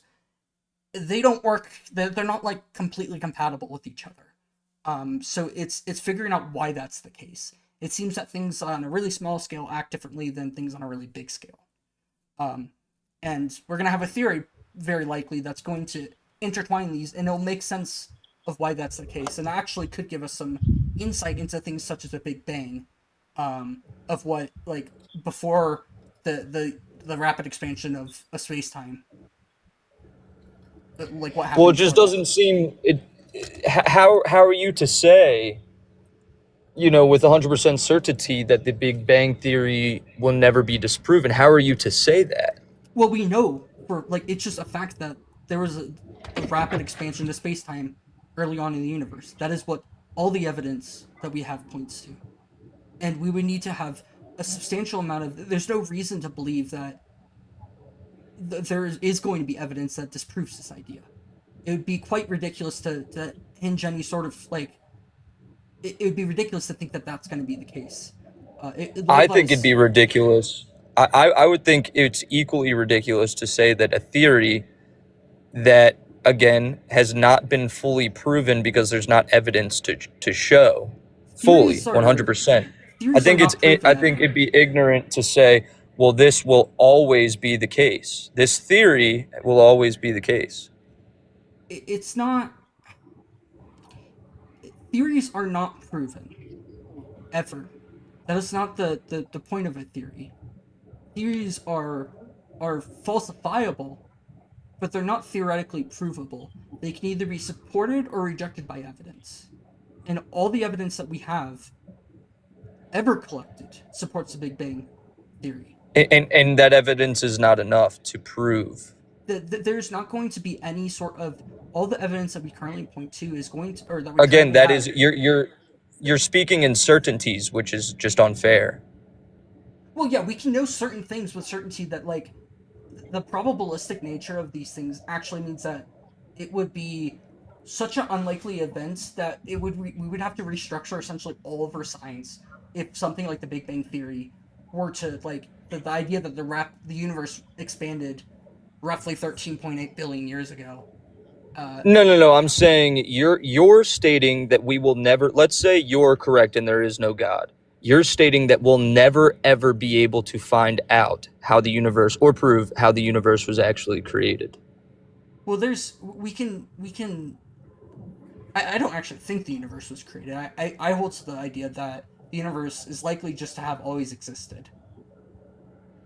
That's just based off of the idea that, like logically, matter can't be created or destroyed. All evidence that we have points to this. So why on earth would we think that matter could be created or destroyed, rather than just transform into different things? Like every bit of science that we've ever done has supported the idea that our matter is pretty.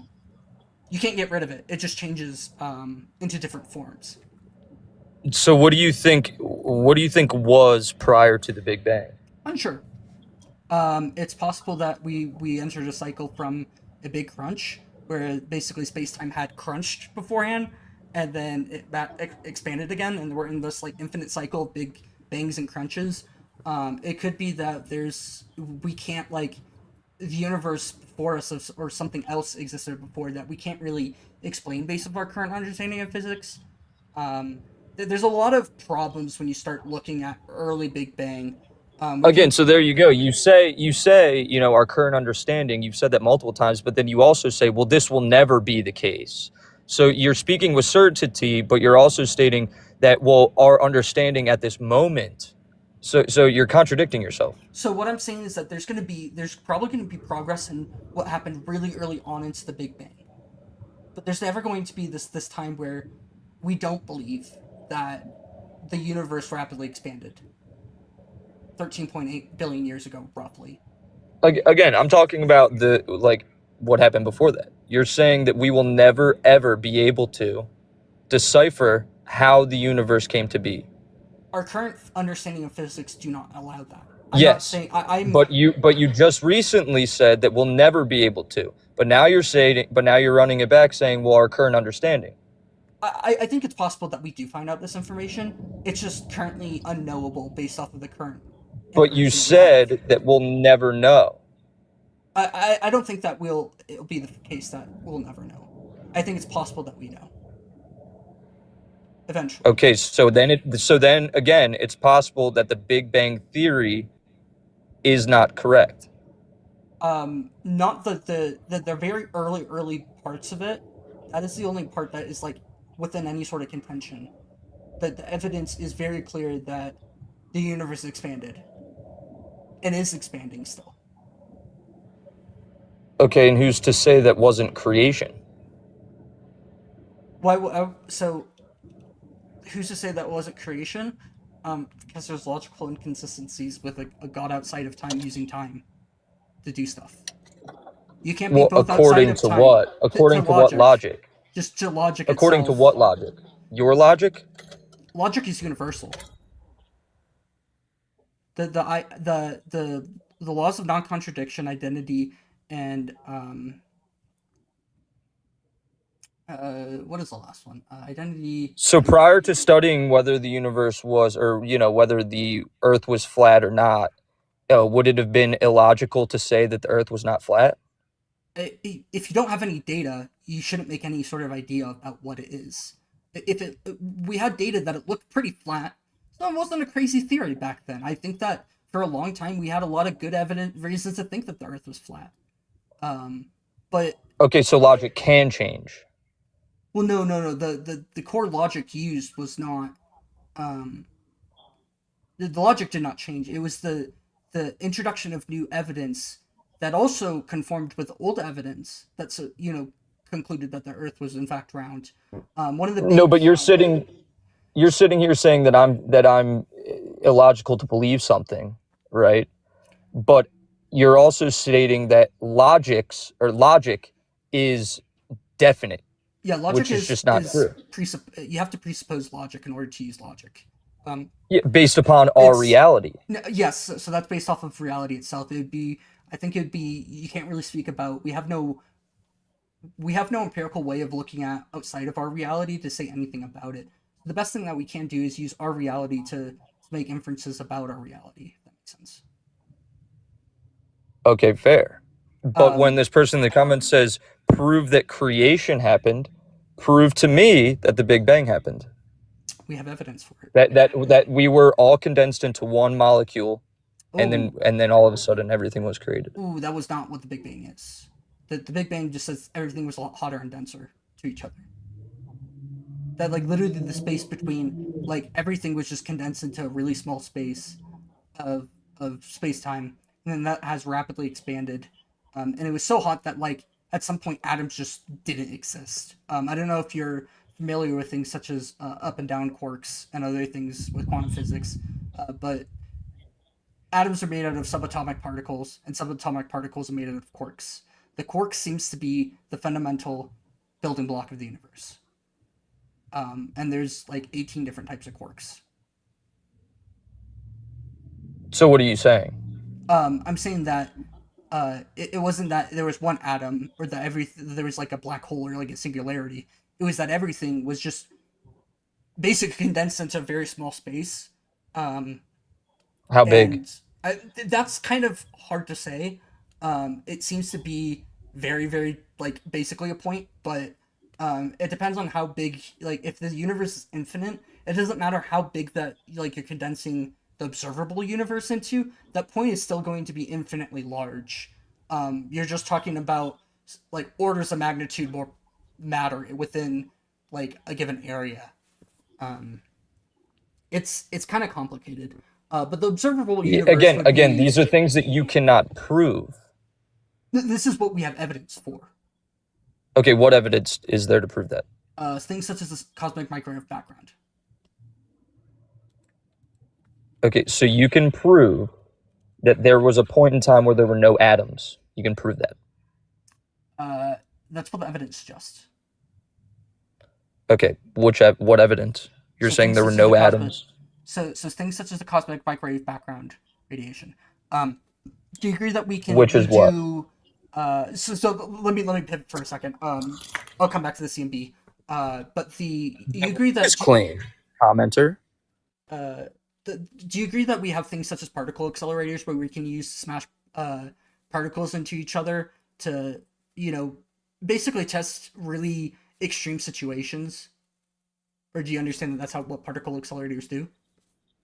Yeah, I think that it's dangerous.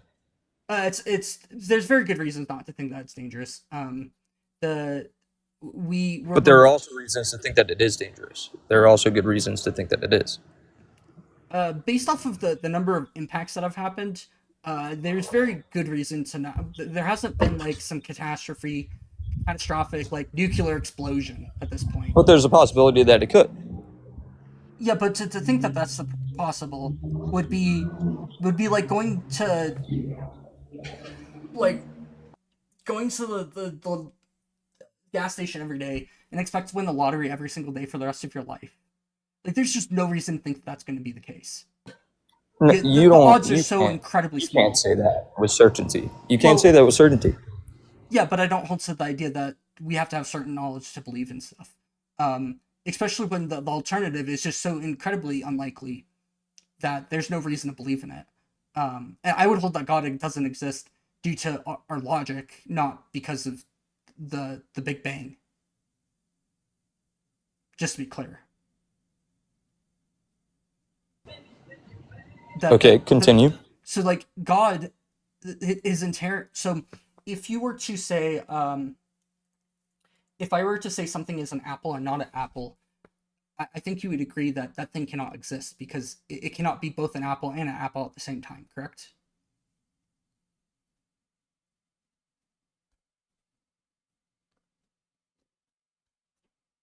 In the same sense, I don't think that God can create time and be outside of time when creation requires time. You can't create time without using time. Time seems to be something that's pretty fundamental to our universe. And that we only have words that use describe, like, creation requires time. Oh, they dropped. No, we can't comprehend what a world is like without time. You can just imagine time as being like another dimension. Like, I hold to a B theory of time, which is like the idea that all moments of time are actually equally real. But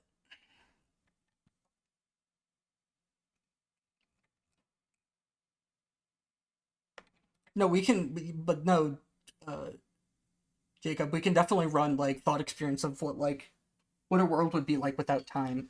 It just wouldn't change is the big thing. Because the idea of change, by its very definition, requires time.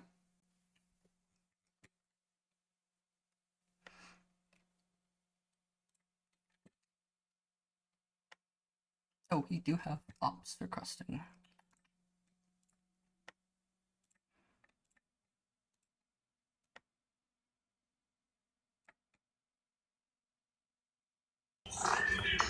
Hey, Crocodile, can I get your age and pronouns for? Yeah, actually, I don't have time. I was gonna have a conversation. I requested a while ago. My bad. Oh, it's all good.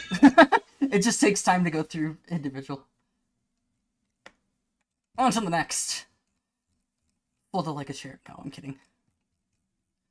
Multi-guess.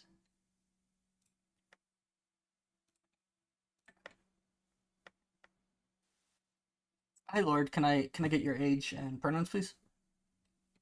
Yeah, 45. Although 46 tomorrow. And he him. Well, happy birthday tomorrow, I guess. Thanksgiving birthday. Yeah. Yeah.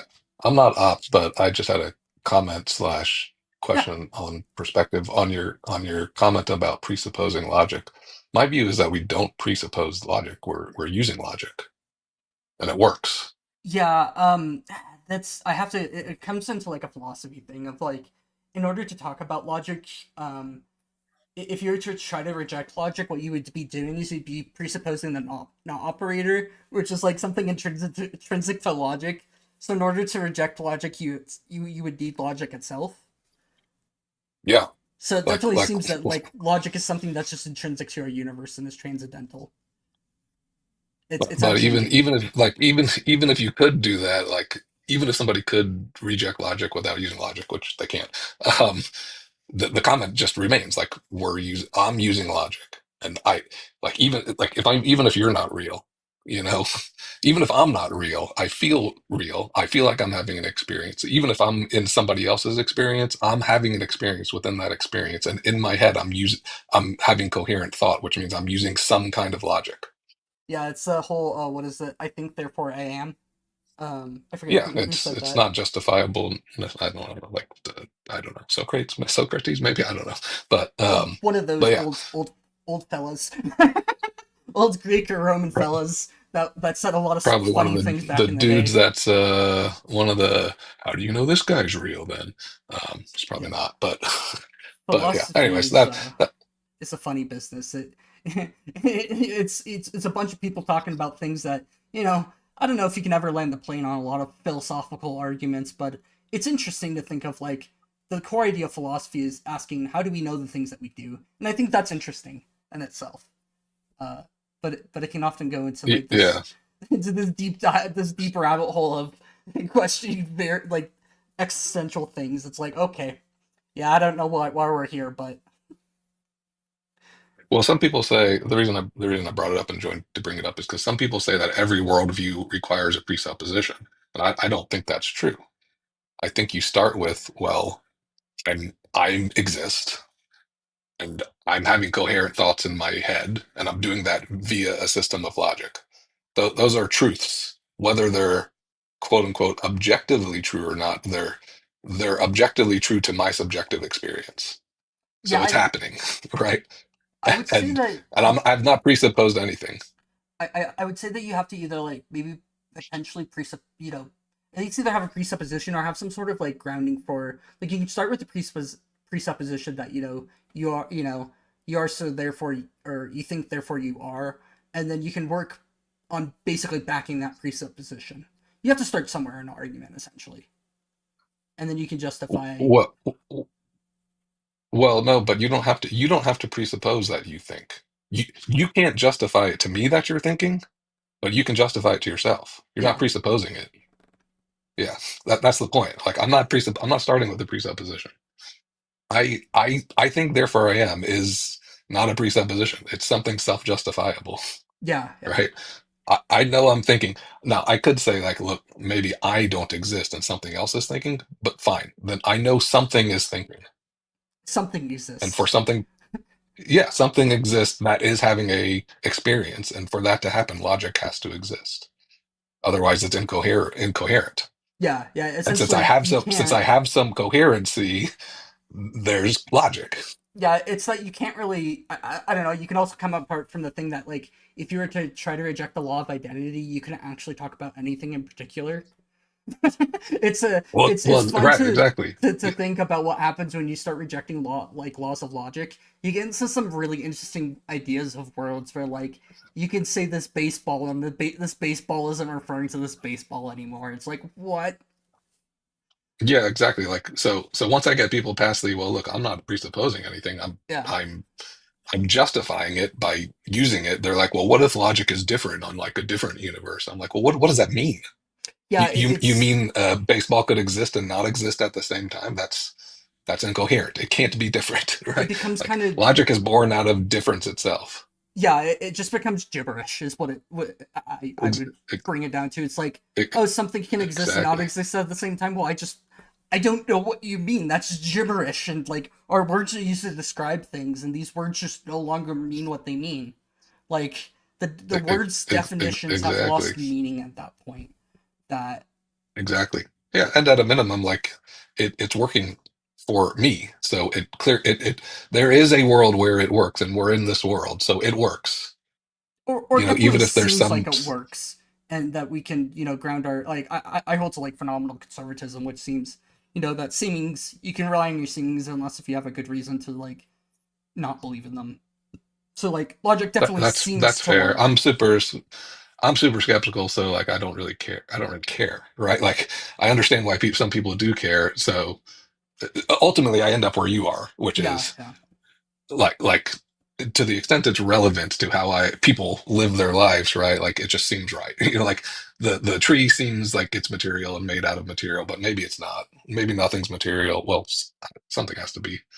Yeah, it Material may depends not be the right on, word, but something has to exist, right? Like there is the foundation of everything is something that has ontology. yeah, the That ontology exists in some flavor. It's just how are you exactly, yeah, gonna ground exactly. it? And I that's all mean, I mean, philosophy it's is debating how yeah, do we ground these ontologies and blah blah blah and knowledge, and it's a mess of a lot of things. I mean, it's interesting, but it's like ultimately when we yeah. all agree People, that logic exists and we can use it, at that point, like if we're having a logical argument, unless if the ontology matters, I don't know. Well, why does it matter that much? We all yeah. It's agree like, I about how mean, we get to yeah, and it's something. just like it But becomes like semantic word games, and like, well, but what if it's not material? Because like a quantum field is like, I guess technically not material, but physicists will still say it's physical. yeah, Right. that's just I don't really know what the difference is, but it's point being is it's like it's something. And when people describe God, like I just say, well, what is God made out of? yeah. What is this? And It's like talking about like a mind outside of without material. I just don't understand this concept. Like the idea that something can make choices but not be based off of like physical matter, like how we've seen all other minds. Just I don't know. That doesn't make sense. They're or like how anything can't be based off of not because look, ultimately, because ultimately you can ask that question, like a quantum field, when somebody says, what is a quantum field made out of? The answer is it's made out of itself, which is something physical. Right. But yeah. if God is not made of something material or physical, that means he's made of nothing. Yeah, And that's illogical. the whole quantum bit is like, from my understanding, is that like we use quantum fields because of how the probabilistic nature of particles, and that it's really useful for us to treat them as fields when we're talking about these very small quantas of things. Um, Not Hmm. that necessarily Yeah, is a I don't field. understand that much. Well, what is it then? So like it seems that whenever we start looking at particles on their like really weird like small or like really small amounts of particles and stuff like that, things start acting more probabilistic than like as a particle sometimes. That like Mhm. individual particles can act as they can act as fields. Oh, stupid TikTok. I hate you. No. um and I'm not super familiar with quantum physics, but like when undisturbed, a particle will act as a as a field, even the or like a wave, um, in the absence of observation. But if you observe it, you can actually change it to act more as a particle again. Um, but it was based off of like its previous state, and that like you basically are finding every time you interact with a particle, it kind of like resets the probability of where it is. Mhm. Right. Yeah, it's a bit Yeah, but it's a complicated. thing. Yeah, but It's a like thing that has I mean, even because like, do abstract things have ontology? I think they do, but not in the not in the I don't know, not in the classic sense. I don't know. Really, though, the whole debate comes down to abstract versus non-abstract, right? Because effectively, God is abstract in most theists' view, right? It's non-material, non-physical, non-temporal. You're describing an idea, Mormons enter right? chat. What are you talking Yeah. about? I mean, right? Like, what is it then? If it's none of those things, what is it? What is it made out of? It's like nothing. But abstract things, quote unquote, exist, but they exist abstractly. Yeah, So they're not I don't know what that means. I feel like Yeah, whenever I talk about abstract ideas, my current understanding is that like we can kind of make observations of abstract ideas or make like create them from observations at least. Not that they physically exist. That it might be something like it's like a property of reality that these things can exist based off of how particles interact. It's very strange when you think about it too yeah, much. like a temperature. Temperature is not real. It's just like 98 degrees doesn't exist, Yeah, but but it's a property of a something. particle Yeah, wiggling that's right. around Yeah. with X amount of energy, and that's like something has a probabilistic in level nature. of energy. Yeah, exactly. Yeah. So anyways, I don't really want to dig into your background. I listen to a lot of that guy. Obviously, he has some, religious based issues. I do think, and hopefully you can tell that, I've thought through these things critically. I have 4 children. Yeah, 2 are male and 2 are female. And, if one was, um, gender, I don't know what the term is, gender confused, maybe, they're and questioning came to me, is generally what yeah, I would gender be questioning. the best term I would use is like if somebody was questioning their gender in some way, because that kind of Yeah, encapsulates the whole spectrum of, oh, I don't, even if it's just, like there's times in people's lives, even cisgender people, who they just don't feel entirely confident about their gender some days, where they just don't feel super masculine or super feminine and stuff like that. yeah, for sure. It's very societally based. But, I obviously would want to do whatever is best for them.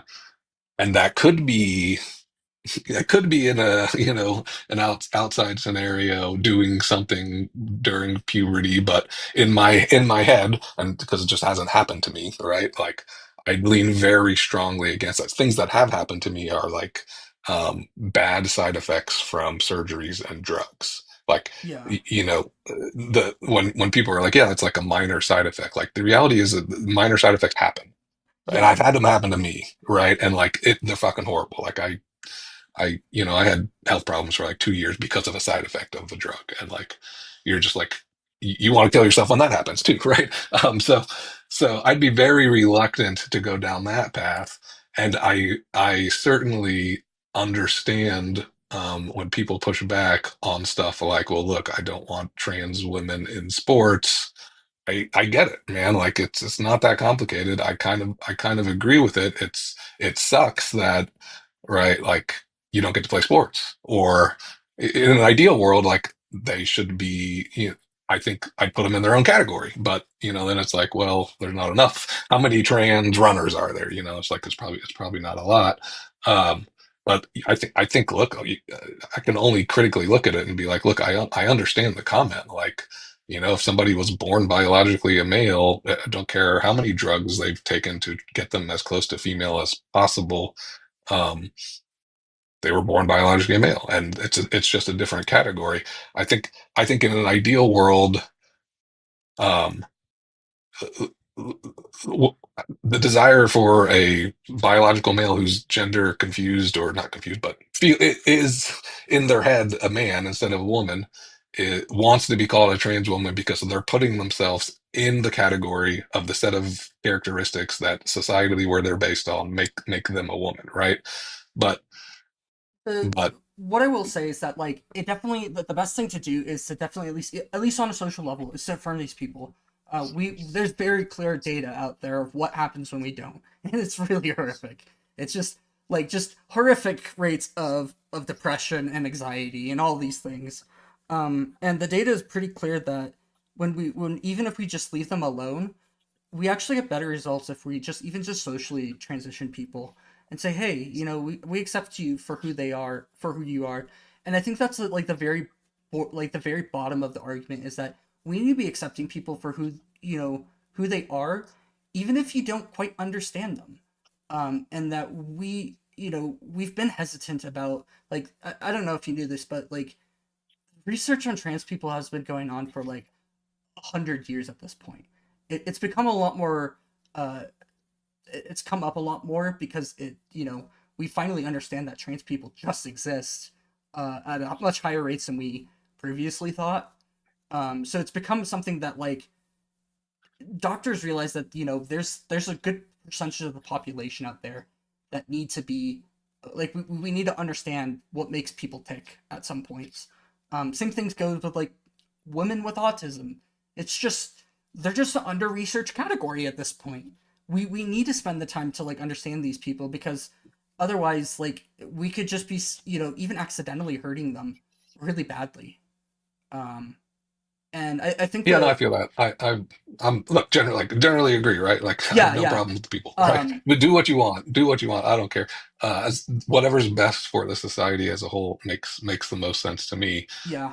But But Um, again, maybe what's best for, because look, my understanding is, in researching it, is that the definition of gender did not used to be as societally based. It was very heavily tied 50 years ago to oh yeah, biology. yeah, it definitely was. And so yeah, so just from a semantic, just from a definitional perspective, definitions change because people push for change.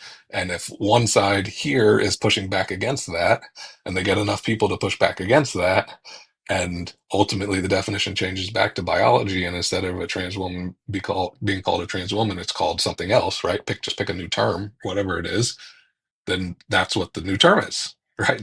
Then it's just like that's just definitionally what they are at that point. Uh, the caveat being like, and I just think of children more than anything. It's just the children to me is like, if that's harmful to children because now they're not part of this group that the reason they're leading to suicidal tendencies is because they are not in the category that they want to be in, then that could be harmful. And so it's a very the nuanced topic. the number one And predictor of what their outcomes are going to be is going to be family support. So the best thing I can well, that, emphasize is yeah. that if you have a kid that doesn't think that they're quite, that they don't fit, that they're exploring their gender, the absolute very, very best thing that you can do is support them. Be supportive of them. Don't say, hey, I don't think that this is what you think. I don't see any reason to, unless if you have really if somebody's talking to you about themselves, I don't really see a reason to not trust them. Um, Yeah. Yeah, Especially no, when it's something like a kid talking to their adult about something that's like super. I mean, it's kind of it's would be nerve wracking. I can imagine. Yeah, and to kind of add to that, when we're saying like, hey, you should support your kid being able to explore who they are in any way, even if that comes to their gender, like this is evidence-backed advice. We're not just like saying that. I can give you my anecdotal experience because if my parents were supportive of me growing up, I definitely would not have been in and out of the psych unit as often as I was as a child. And I think the same can be said for my sister and other people who have gone through being trans and not being supported by their parents. And you'll learn if this does happen, you'll learn some of the like affirming language and such around it better as well. But yeah, resolving our dysphoria, even in the way of just having people support us socially, definitely helps increase our outcomes of like lower suicidality, and lower self-harm, things like that. well, let me ask you. I missed some of that because I had a call, but let me ask you: is the fact that woman? So, would you agree that I think you would because there's cis and there's trans. Trans woman is different, is a different category than cis woman, right? So it's a third category that No, it. actually, I disagree because we have tall women and short women, and we use a bunch of different other descriptors to describe women, and it doesn't make them not women just because we use that term to describe them. So trans women are just women, just like cis women are. And obviously, Yeah, no, when those that's where I descriptors was are going. used, it's describing like the difference in life experience that we may or may not have had because some trans women do get to transition in early puberty and they do have the life experience of being raised as girls. But yeah, we don't deny our sex if that's what you're saying as well. There's So there's certainly differences, Well, but they're not a different category. Like we're very clearly well, aware that these people have a different sex, but I wouldn't say yeah, that yeah. they're a different No, gender. yeah, no. I guess where I'm going, which is the question, which I mean, I think you've answered effectively, but just to be clear, is the important part to you is that you are a subcategory of women as opposed to a third category or fourth category. Like, what if I envisioned a world where like 100 years ago, people were like, well, look, or 200 years ago, well, like, look, there's people that are born male but feel like they're women. Let's call them I'd have to make that up a brings me term, to another right? good point. Sorry, go ahead, Was finish. that? Yeah, just like make up. So now we're in 2025, and there's like five really clear category, five clear categories, whatever they are, and maybe a new one pops up, but they're very clear. And you a person who would then be in the new category of somebody being born male but doesn't feel male, feels more like a woman, it's called some other name, is like very positive about being in that category, right? Like I think a lot of it is there's like a lot of negative. Look, I'm not a man, right? Like I know I was born male, but I just do not feel like a man, Mm. and I want to be in this other category. If there was, and I think the answer is just that's what it is for you. But if there were five categories, right, and you'd be like, look, I'm happy to be in this third category, Well, and here's the thing. that prevents the suicidal, ideations and all the other stuff. It's just another third category. Well, first of all, I'm not a trans woman, so I don't speak for trans women. I'm not a woman, period, so I don't speak for any women. But I can say, as a trans person, that being affirmed in my gender identity is what helps me. For my sister, being affirmed as a woman is what helps her, not being affirmed as some third category. She doesn't want to Yeah, be but recognized you as some only know sort of what you third can be category. affirmed as because the categories already existed long before you were born. Yeah, and also well, not necessarily long before we were born, or at least being scientifically like recognized as such. Well, the two Before categories. here's my main point with this too, because this brought up something I don't know if Stoat told you earlier or not, but like trans people have existed for all of written history. We have documentation of different societies around the world before they were colonized, and like almost, if not all of them, recognized more than two genders. That's the societal aspect of gender. So gender does change, like dependent on the time and place that you're born in, the society that you're living in. So it's not Well, like, what's like a third gender? well, right now we have the non-binary umbrella, which houses a lot of different genders. Okay, so it's just like right. So the blanket for everything else is called non-binary, and Yeah, so that's the easier way to so I kind of digest it. yeah, We've that got that's like, fair. So we have a third category, and so my question, which is kind of being answered, could apply to that. Is like there's something more than just being like, look, I'm born biologically male, don't feel that way, but I also don't want to be binary. there is an option for non-binary folks for sure, but Or if you're non-binary, yeah, but if you are trans binary, meaning that you're a trans man or a trans woman, then they don't want to be considered non-binary. They want to be considered men and women like they are, if that makes sense. it does make sense. But yeah, I guess it makes sense. I'd have to think more through it. So Yeah, of course. I do A see lot what of you're saying, but times. like I don't look, I don't have the I don't have the feeling on the inside, so I couldn't tell you. Yeah. Like what is it that There's also agender is as it well. just saying, look, there's a category of characteristics in my society that make one a woman, and since I have those characteristics, That's I want to part be of under that it. category. We also have like feminine men, like femboys. And I think it's really important to recognize that like just because they take on feminine attributes doesn't make them women. Um, so just that shows that like society is part of it, and especially as we're developing our genders between the ages of 3 and 7 when we're growing up, and we're observing like mom, dad, aunts, uncles, grandparents, like friends' parents and stuff like that. And we're developing this sense of gender. We're seeing our peers and how they express their gender. That means that the way that I view a man isn't the same way that you view a man, which isn't the same way that host views a man, if that makes sense.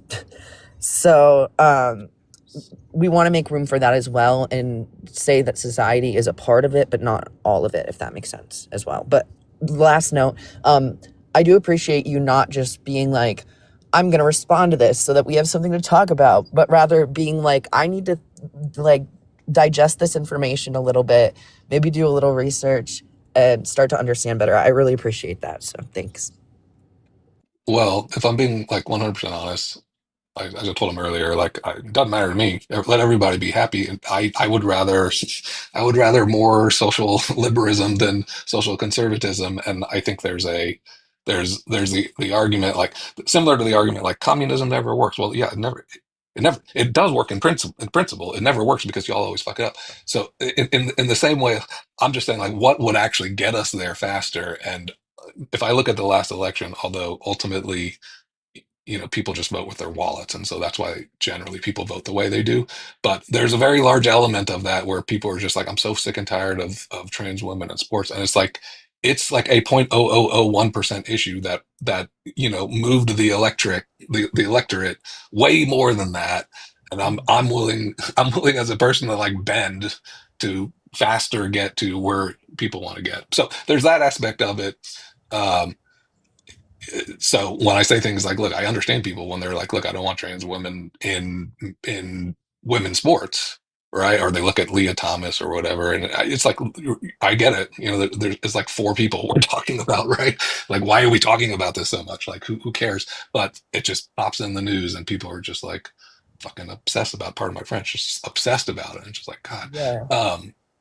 So I'm just trying to like be rational with reality to a certain extent, and the other reason just I'm critically thinking about it is because I understand. I think ultimately what you're saying, and I heard you say it a bit earlier, is like it's a category that each person is subject to. It's like subject to each person's desires to what category they feel like they should be in, I guess. But it, I just try to like think logically. I think logically about most things, like, and I'm trying to factor in how, like, does that mean I can logically think I can belong to any category, and I do. There's the gender identity aspect for sure. It doesn't like if I were to say like I'm a man, that doesn't make me a man. I don't have the gender identity of a man, so I'm still not a man just cuz like I said so, or just cuz like I want to be this one day. It's not a want. It's kind of the point of it. It's just we are who we are. And just like you're a man and you don't know what it feels like to be anything but a man. Um is the same way like that we know who we are and who we're not. I mean, growing up, especially really young, like I didn't know what gender I was for sure. I had no idea growing up, but I definitely knew at a very, very young age that I was not a woman and that I was not, well, at that point in my life, a girl and that I was not a boy. But it took me a lot longer than that to actually be able to articulate it. But we just we are who we are. We know these things. So unless your identity is that of the category you're falling into, and if you're wondering about like how these categories shift, a society, b it really is just individual to how everyone grows up. So like again, my idea of a man is different than your idea of a man is different than host's idea of a man, whatever. So I think that it's not, but it's not something we choose either. It's just dependent on our environment growing up and who we're around, if that makes sense. Yeah, I it does make sense. I guess the easiest like example to think of, just because this will make it clear. So if somebody, grows up and they're like 22 years old and they're just like, I'm not an adult, I'm a child, because that's how I feel. And they legitimately on the inside feel like they're a child. That there's a symmetry breaker for sure. Well, Like yeah, what's the your symmetry age breaker? Yeah. is the amount of times the Earth has orbited the sun since you've been born, which you can't change. It's just a fact. Just like you're a man, and that's just a fact. Like it just is. We don't Yeah, just but decide. could we call them a trans child? so I'd like to say that that goes heavy into the like delusion thing. Because like the main difference is uh, like gender identity like is not like delusion like a lot of people like to say. Whereas in something like that where they would say that they are a different age than they are would be like a delusional type thing, if that makes sense. Essentially like um um Well, it makes sense that that's the claim. I'm trying to understand the symmetry breaker that makes that, because the guy that was on earlier, did say something that felt disgusting, but like while he was saying it, I was like, I gotta look this up, and it became very confusing. And he was talking about like disability or something like that, and Ew, I I got to the missed point. that. Gross. Sorry. I got to the point. Well, because that was when the host and him were talking about like redheaded people, because redheaded people are like 1% of the population, which is very small. And it's like, well, you wouldn't call somebody born redheaded as having a disability, but you would call somebody born without two legs as having a Oh, disability. it wasn't a So disability, it was a defect. Because they defect, said okay. we had a birth Yes. defect. Okay, now So, I'm so, remembering. so then I'm like chat GPTing it. I'm like, well, what's the difference, right? Like, it's all semantic, and like ultimately to me, like if there is no difference, I don't care. It's just you got to get rid of the negative connotation. But so then ChatGPT said something like one. I'd have to go back and actually figure out what it was, but it was like contingent on like the amount of harm or something that the abnormality, for lack of a better word, caused, and if it was like a level of harm that um, in some way. Hold on, I'm trying to find it in my old chat Yeah, GBTs. and If just it's so like, you're aware, the term that we use is atypicality. yeah, so here it is. It That's says like that medically it used and says stuff. that the difference comes down to whether the genetic difference causes harm, abnormal development, or loss of function versus simply creating harmless diversity, which I get, but then it's like Yeah, and if you it's asked it like kind about of subjective. disability and not defect, that would No, be it was defect. I said, what? How do you okay. distinguish between a birth defect and normal genetic Okay. variation? And that was Yes. Before its I answer. I lose it, think can I say something? I apologize, but I wanted to say something on how you were saying disabilities and such. The way I look at it is from an outside the box. Like we're all unique, and sometimes people do find out that they do have the other gender organs in them. Sometimes, like without using dumb words, I'm bad at words, but sometimes somebody will find so hermaphrodites is an actual gender because sometimes people are born with both parts in them. Sometimes people don't I'm find. sorry to interject. That's actually a slur when it's used in reference to humans. I Now we apologize. use the term intersex and not Okay, the yeah. H word the for human. intersex is Yeah. an actual thing that happens to people with how humans are polluting the earth more and more. There has been cases where people found microplastics in a woman's fluids Yep. during child holding, and it's just there is times when how I think Lord was saying how people feel like they aren't the gender they were born.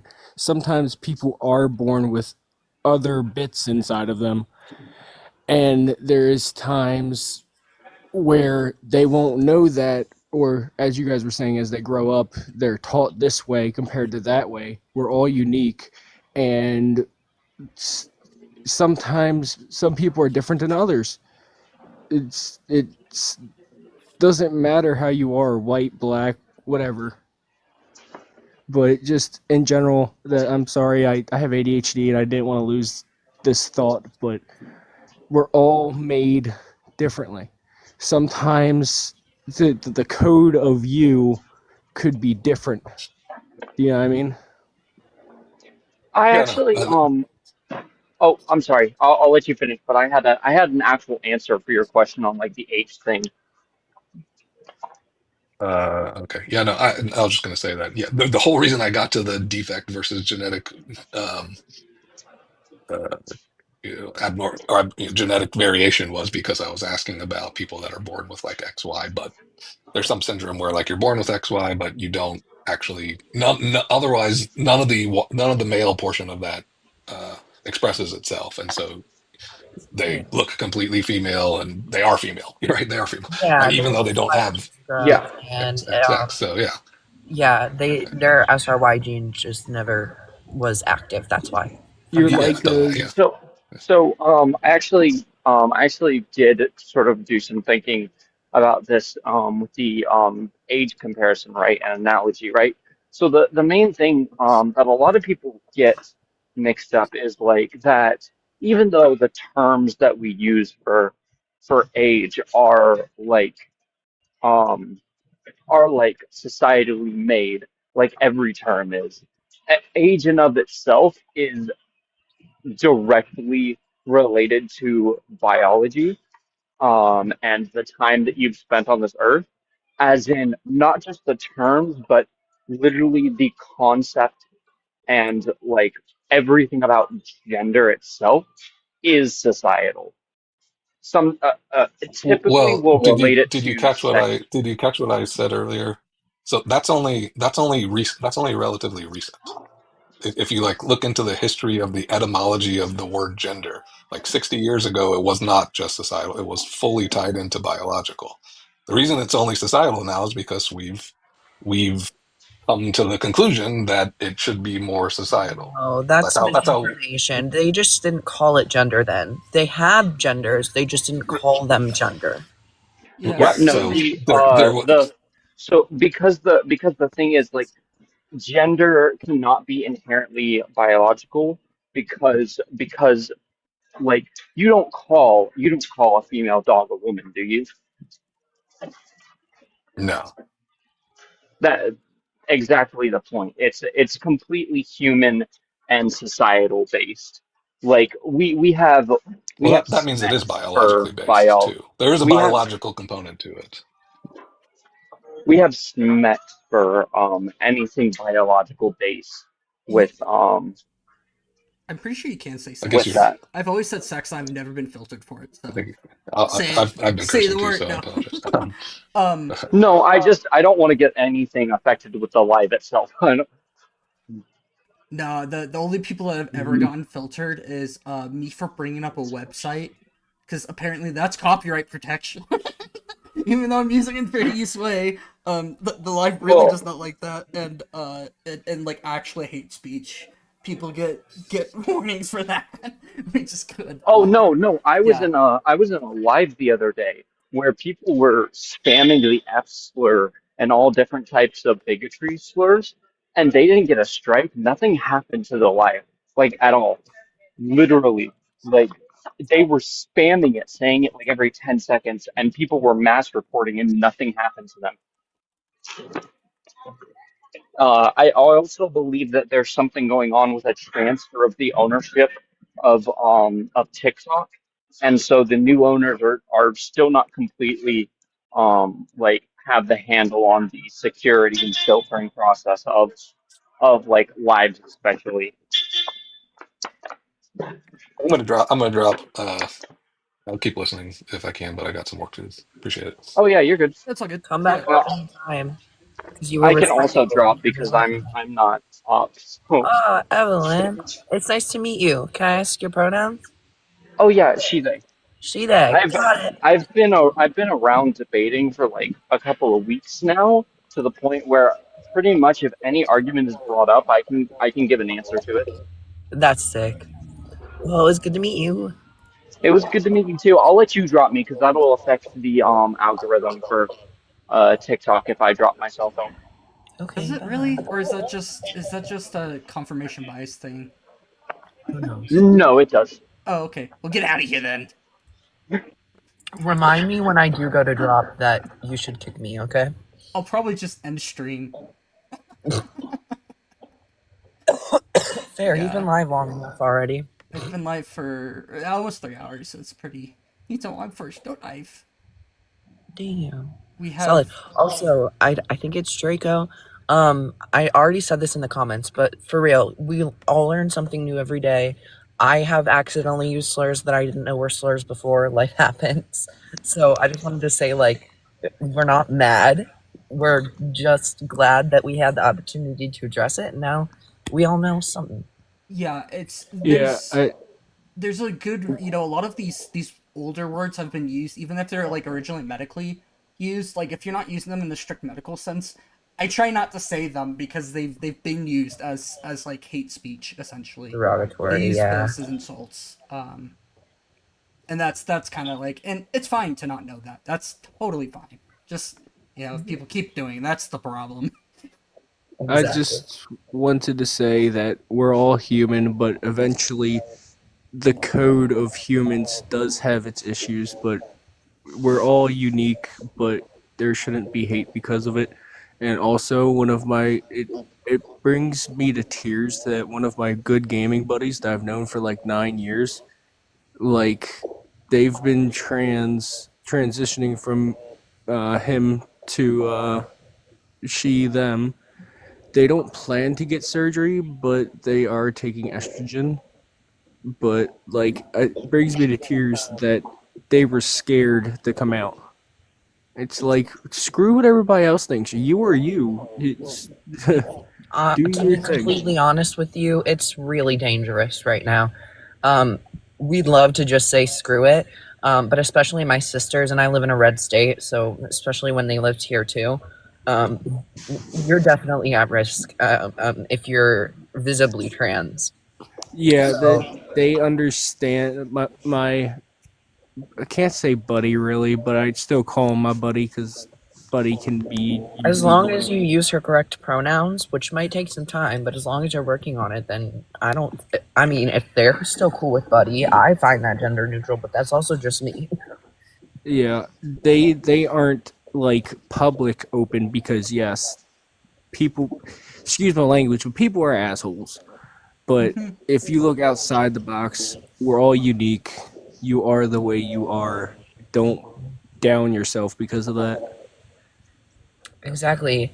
I wish well for your friend on their transition. Thank you for sharing and also being disabled. I think that your initial point and your points now are just like really important to remember.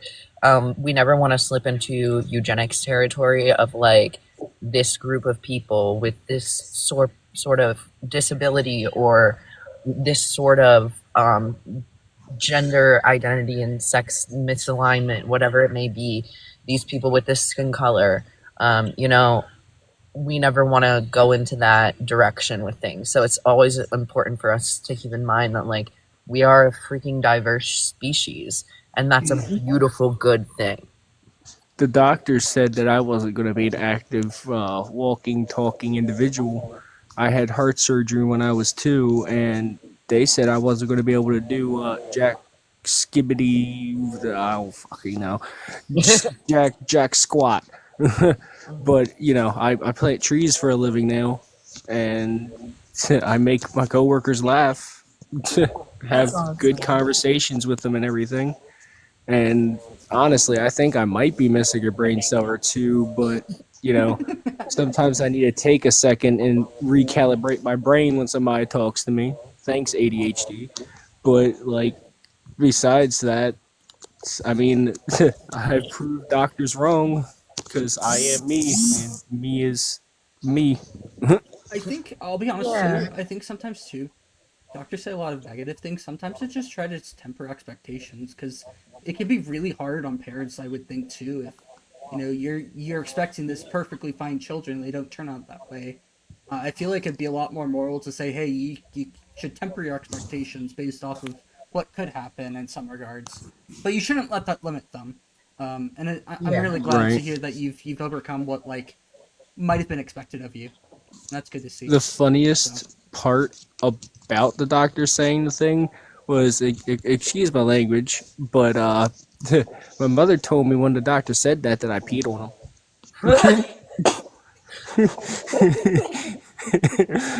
Well him. then, So I guess even as a small child, I said, haha, I bet. You just gotta roll with the punches life gives you, and honestly, humans in total need to stop trying to punch each other. Yes, please. yeah, I that's mean, as long as we have an up and down system, punch up, please, I especially with the state it's in right now. But other than that, I'd love to not have that system. But other than that, let's just stop punching if we can. I feel like we do need some punches to strengthen us because the whole BS of survival of the fittest. So you need some punches to grow, but you need You the shouldn't have treatment to. like a Yes. toddler of lightly letting you down on the ground, not kamehameha break your back. there definitely seems to be more of just like I don't even think that there's punches. It's more just pressures that like things will change and there'll be a pressure on a species to change.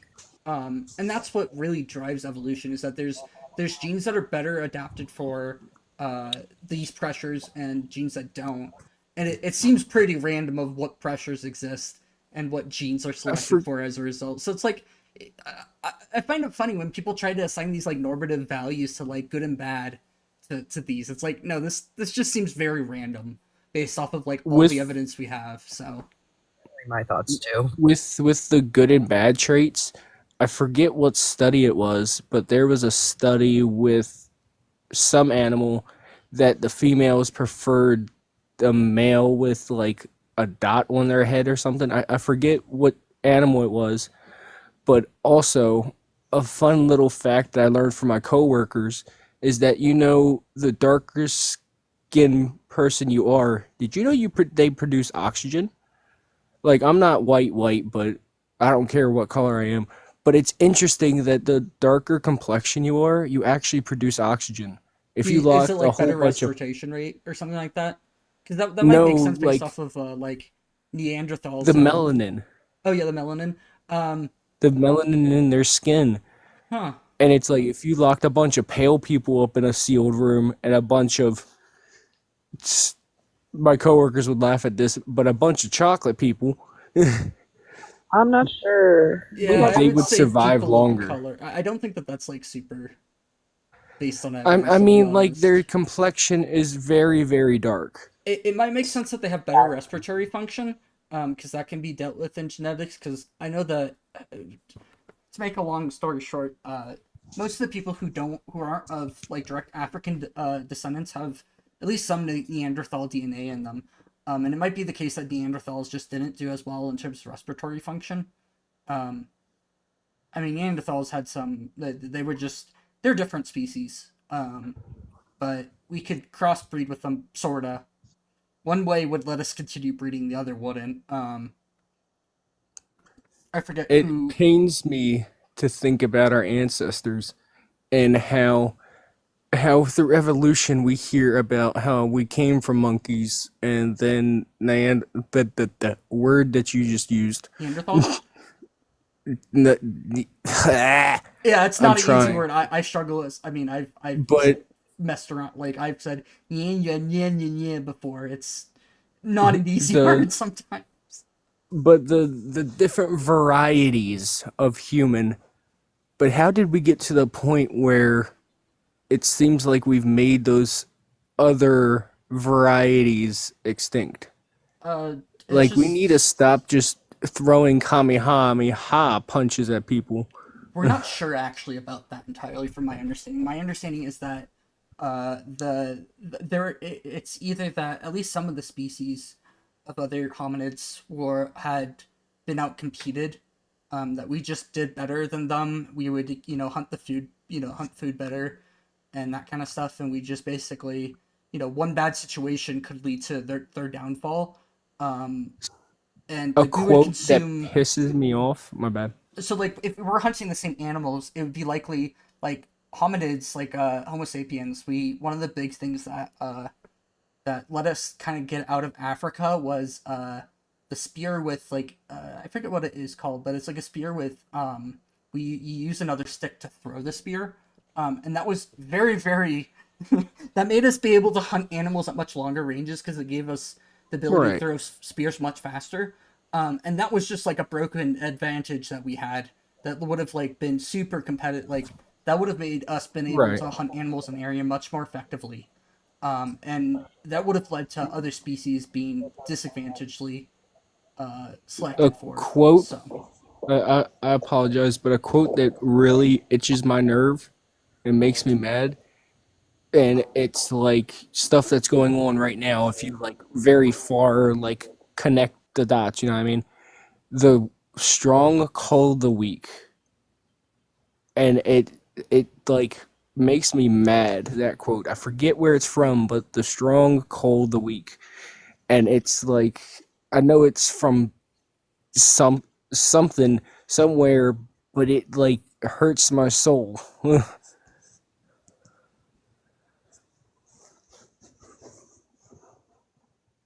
well, that's that goes down to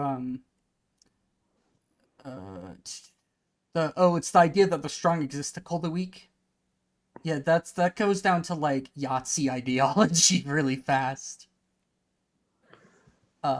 But It's it it's just makes me extreme. mad. Yeah, it's definitely a phrase that's linked to like extremist ideologies, and it's really bad, because that's actually not what like even evolution is suggesting. It's that there are different traits that are chosen by our genetics, and that environmental pressures choose these genomes. It's not even like that. It's just that people happen to have these genetics that drives like Mhm. change in the population. It's kind of interesting to think of evolution from like it's actually genomes that drive it and pressures, but that's really what it is at the end of the day. And if you want to think farther out the box, it's it's kind of like when you're playing a game. Have you guys ever played a game called Ark Survive We Evolved? I have not. I'm familiar with, or sort of familiar with it. Cole. I don't think they have. I don't really play video games. Sorry. Yeah. Get out of I'm here, sorry, I'm a Cole. gamer. No, kidding. I'm a gamer. I'm sorry. Not good at it. No. But another way to really messed up thinking. I overthink stuff a lot, so I apologize for any of my wording. But another way to think about it is that unfavorable genes are bred out of the system. Yeah, it's sorta. I don't know. It's that the it's that the if there's genes that are not favorable to a species, it's not even that genes that are it only really are the genes that are negatively impacted, because there seems to be a lot of stuff that just kind of came along for the ride, like our vagus nerve going all the way like down around our heart and then coming all the way back up. Like that makes no sense. But that nerve's just been functional enough. It adds like time between when we think and when we speak and that kind of stuff. But it doesn't like really impact us that much. So there really hasn't been a reason to get change that. Um, Right. and even like no matter what environmental pressure there is, there's not really a reason for why we would change that. Um, it kind of reminds me of like almost like different phone manufacturers. Like if they have a good enough camera, as if everybody keeps around the same camera quality and there's no push to people don't want better cameras, cameras are going to probably just Hmm. stay at the same rate. But there seems to be a lot of the environment, the sales environment definitely thinks that. Oh, you just made me remember. Okay. My one of my gaming friends that lives in France. Like in America you have PNG, JPEG. Yeah. Over there in France, their image quality is like tenfold. I tried to load the image they sent me on Discord on my computer. I downloaded it because they wanted me to edit the picture, Hmm. and I was like, "Bro, how is this more than 2000 by 2000 pictures?" And he's like, "It's just my phone camera." Like, how? I don't know. I have a 5-year-old phone, and I think I can. I think I can take. I'm gonna interject real quick. Sorry, I'm gonna drop down. I'm just saying goodbye. I still have a couple errands that I gotta run, so Oh, I'm I'm gonna probably gonna end see. stream here soon, anyway. So. Yeah, I knew you were saying that. But bye, friends. Okay. Bye, bye, Cole. Have Adios. a good day. Talk to you later. The last thing I'll say before I go back to my game that had timers is if you took your picture that you're using as your full picture of the problem, etc., and don't join thing, Hmm. if you took the picture with his phone and you zoomed in, you'd be able to see the scalp on that little guy or little girl. I'm not Like sure what it's gender his they are. camera, They're not really. Stoats aren't really sexually dimorphic much. but his camera is just that detailed. He had a picture of his dog, and I could see, like, perfectly, like I was looking at the dog, all the hairs on its head. I was like, what the heck, man? Yeah, But even my anyway, like my optical zoom camera shoots in 4000 by 1824. So that's pretty close to like that's pretty high resolution. Um, I think, I don't know exactly what my buy is, but my camera can go down to 6 by 4 or 6 by 9, I think, up to 18 by 3. well, that's aspect ratio. That's not actually the It looks pixels. different at least. Yeah, it's a different like aspects, but it's not the um like I think by default mine shoots in like 16 by 10 or something, or not 16 by 10. It's longer, so it's like 2 to 1 almost. But yeah. I'm sorry, I kind of dragged you guys completely off topic. No, it's all good. The stream is kind of dying anyway, so. Yep. And I'm kind of getting tired too, so. Go do the eepies and rest well. Yeah, you too. Have a good day, good night. It was good talking with you. So. And, Okay, bye everyone. Ending stream now. Oh, where's end? There we go.